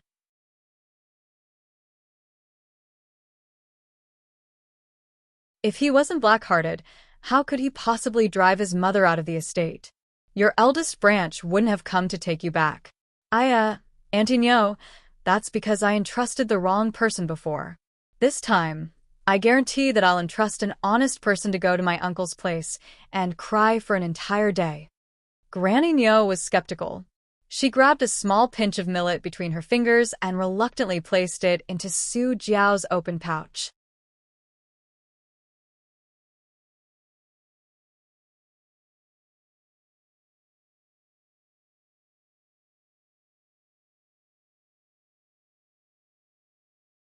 Chapter 630. Su Jiao couldn't help but inwardly curse Granny Nyo for being stingy. She even feigned a bashful smile on her face as she took the small bag of rice and went out to take care of matters. There was a pile of snow outside, making the road difficult to walk on. Su Jiao picked from the side of the street for a long time before picking an old beggar who looked like he was about to die. She gave half of the pitiful amount of millet that Granny Nyo gave her to the old beggar. After giving him such instructions, she hid the remaining bit of millet in her pocket in case of an emergency. However, despite Su Jiao's extreme scheming, she didn't know that the old beggar couldn't even step onto Minshun Boulevard. Ever since Su Jiao's party caused a ruckus, Minshun Boulevard had been patrolled by royal guards. Idle beggars and refugees were chased away before they could even approach the various estates. Thus, while Su Jiao was dreaming of returning to the Marquis's estate to enjoy life, she didn't know that Qiao Zhongbong and company didn't know where they went at all. Arbor naturally wouldn't pay attention to Su Jiao's party anymore. To her, these people had already lost their meaning in her life, and she treated them as if they didn't exist. After finishing breakfast, the Crown Prince put on a thick cloak for her and held her small hand as they walked towards the garden together. After exiting the door, Arbor looked at the flying snow that filled the sky and finally felt a chill assaulting her. The Crown Prince's hand was warm and cozy, like a burning flame. Holding his hand was like holding a small stove, and she didn't feel cold at all. The duo slowly walked in the snow, leaving behind 2 rows of crooked footprints of different sizes, both deep and shallow. Arbor looked back, and her eyes brightened as her lips curled up. If this snow continues, it'll become a disaster. Xiao Yao held an umbrella for the duo as she followed behind them, stumbling along the way. There's no need to worry about that. 2 days ago, Sir He from the Ministry of Works already reported the disaster to His Highness the Crown Prince. All the major fortifications have already been alerted and ordered to repair the roads. Hui Feng couldn't help but interject. He Qijing is someone who can do things, the Crown Prince praised. The Crown Prince praised. Holding Qiao Mu's small hand, the 2 people arrived at a slightly spacious area in the garden. Baby, here it is. Summon. The Crown Prince took 2 steps back. Xiao Yao ran over to Arbor and held an umbrella for him. Her little face was filled with excitement. Miss, don't tell me you've recruited another weakling this time. Oh, right. Where's that weak chicken? Arbor's mouth twitched. Coo. The weak chicken that Xiao Yao was thinking about suddenly flapped its wings and flew onto Xiao Yao's shoulder. Xiao Yao reached out and held her up. She chuckled and said, Miss, don't say that. I don't know if it's because I'm used to it, but I feel that this weak chicken is quite pleasing to the eye. Don't you think it's prettier than before? Hui Feng rolled his eyes at skyward. First, miss, that's because you didn't see how weak chicken smashed the Reverend Book Hall and froze Sephora Flower Palace.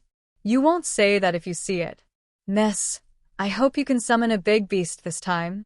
Arbor waved her hand at her, indicating for her to move further away. Right. She was someone who was going to summon a beast. Taking a deep breath, Arbor took out an intermediate-level blue summoning talisman inscribed with ebony.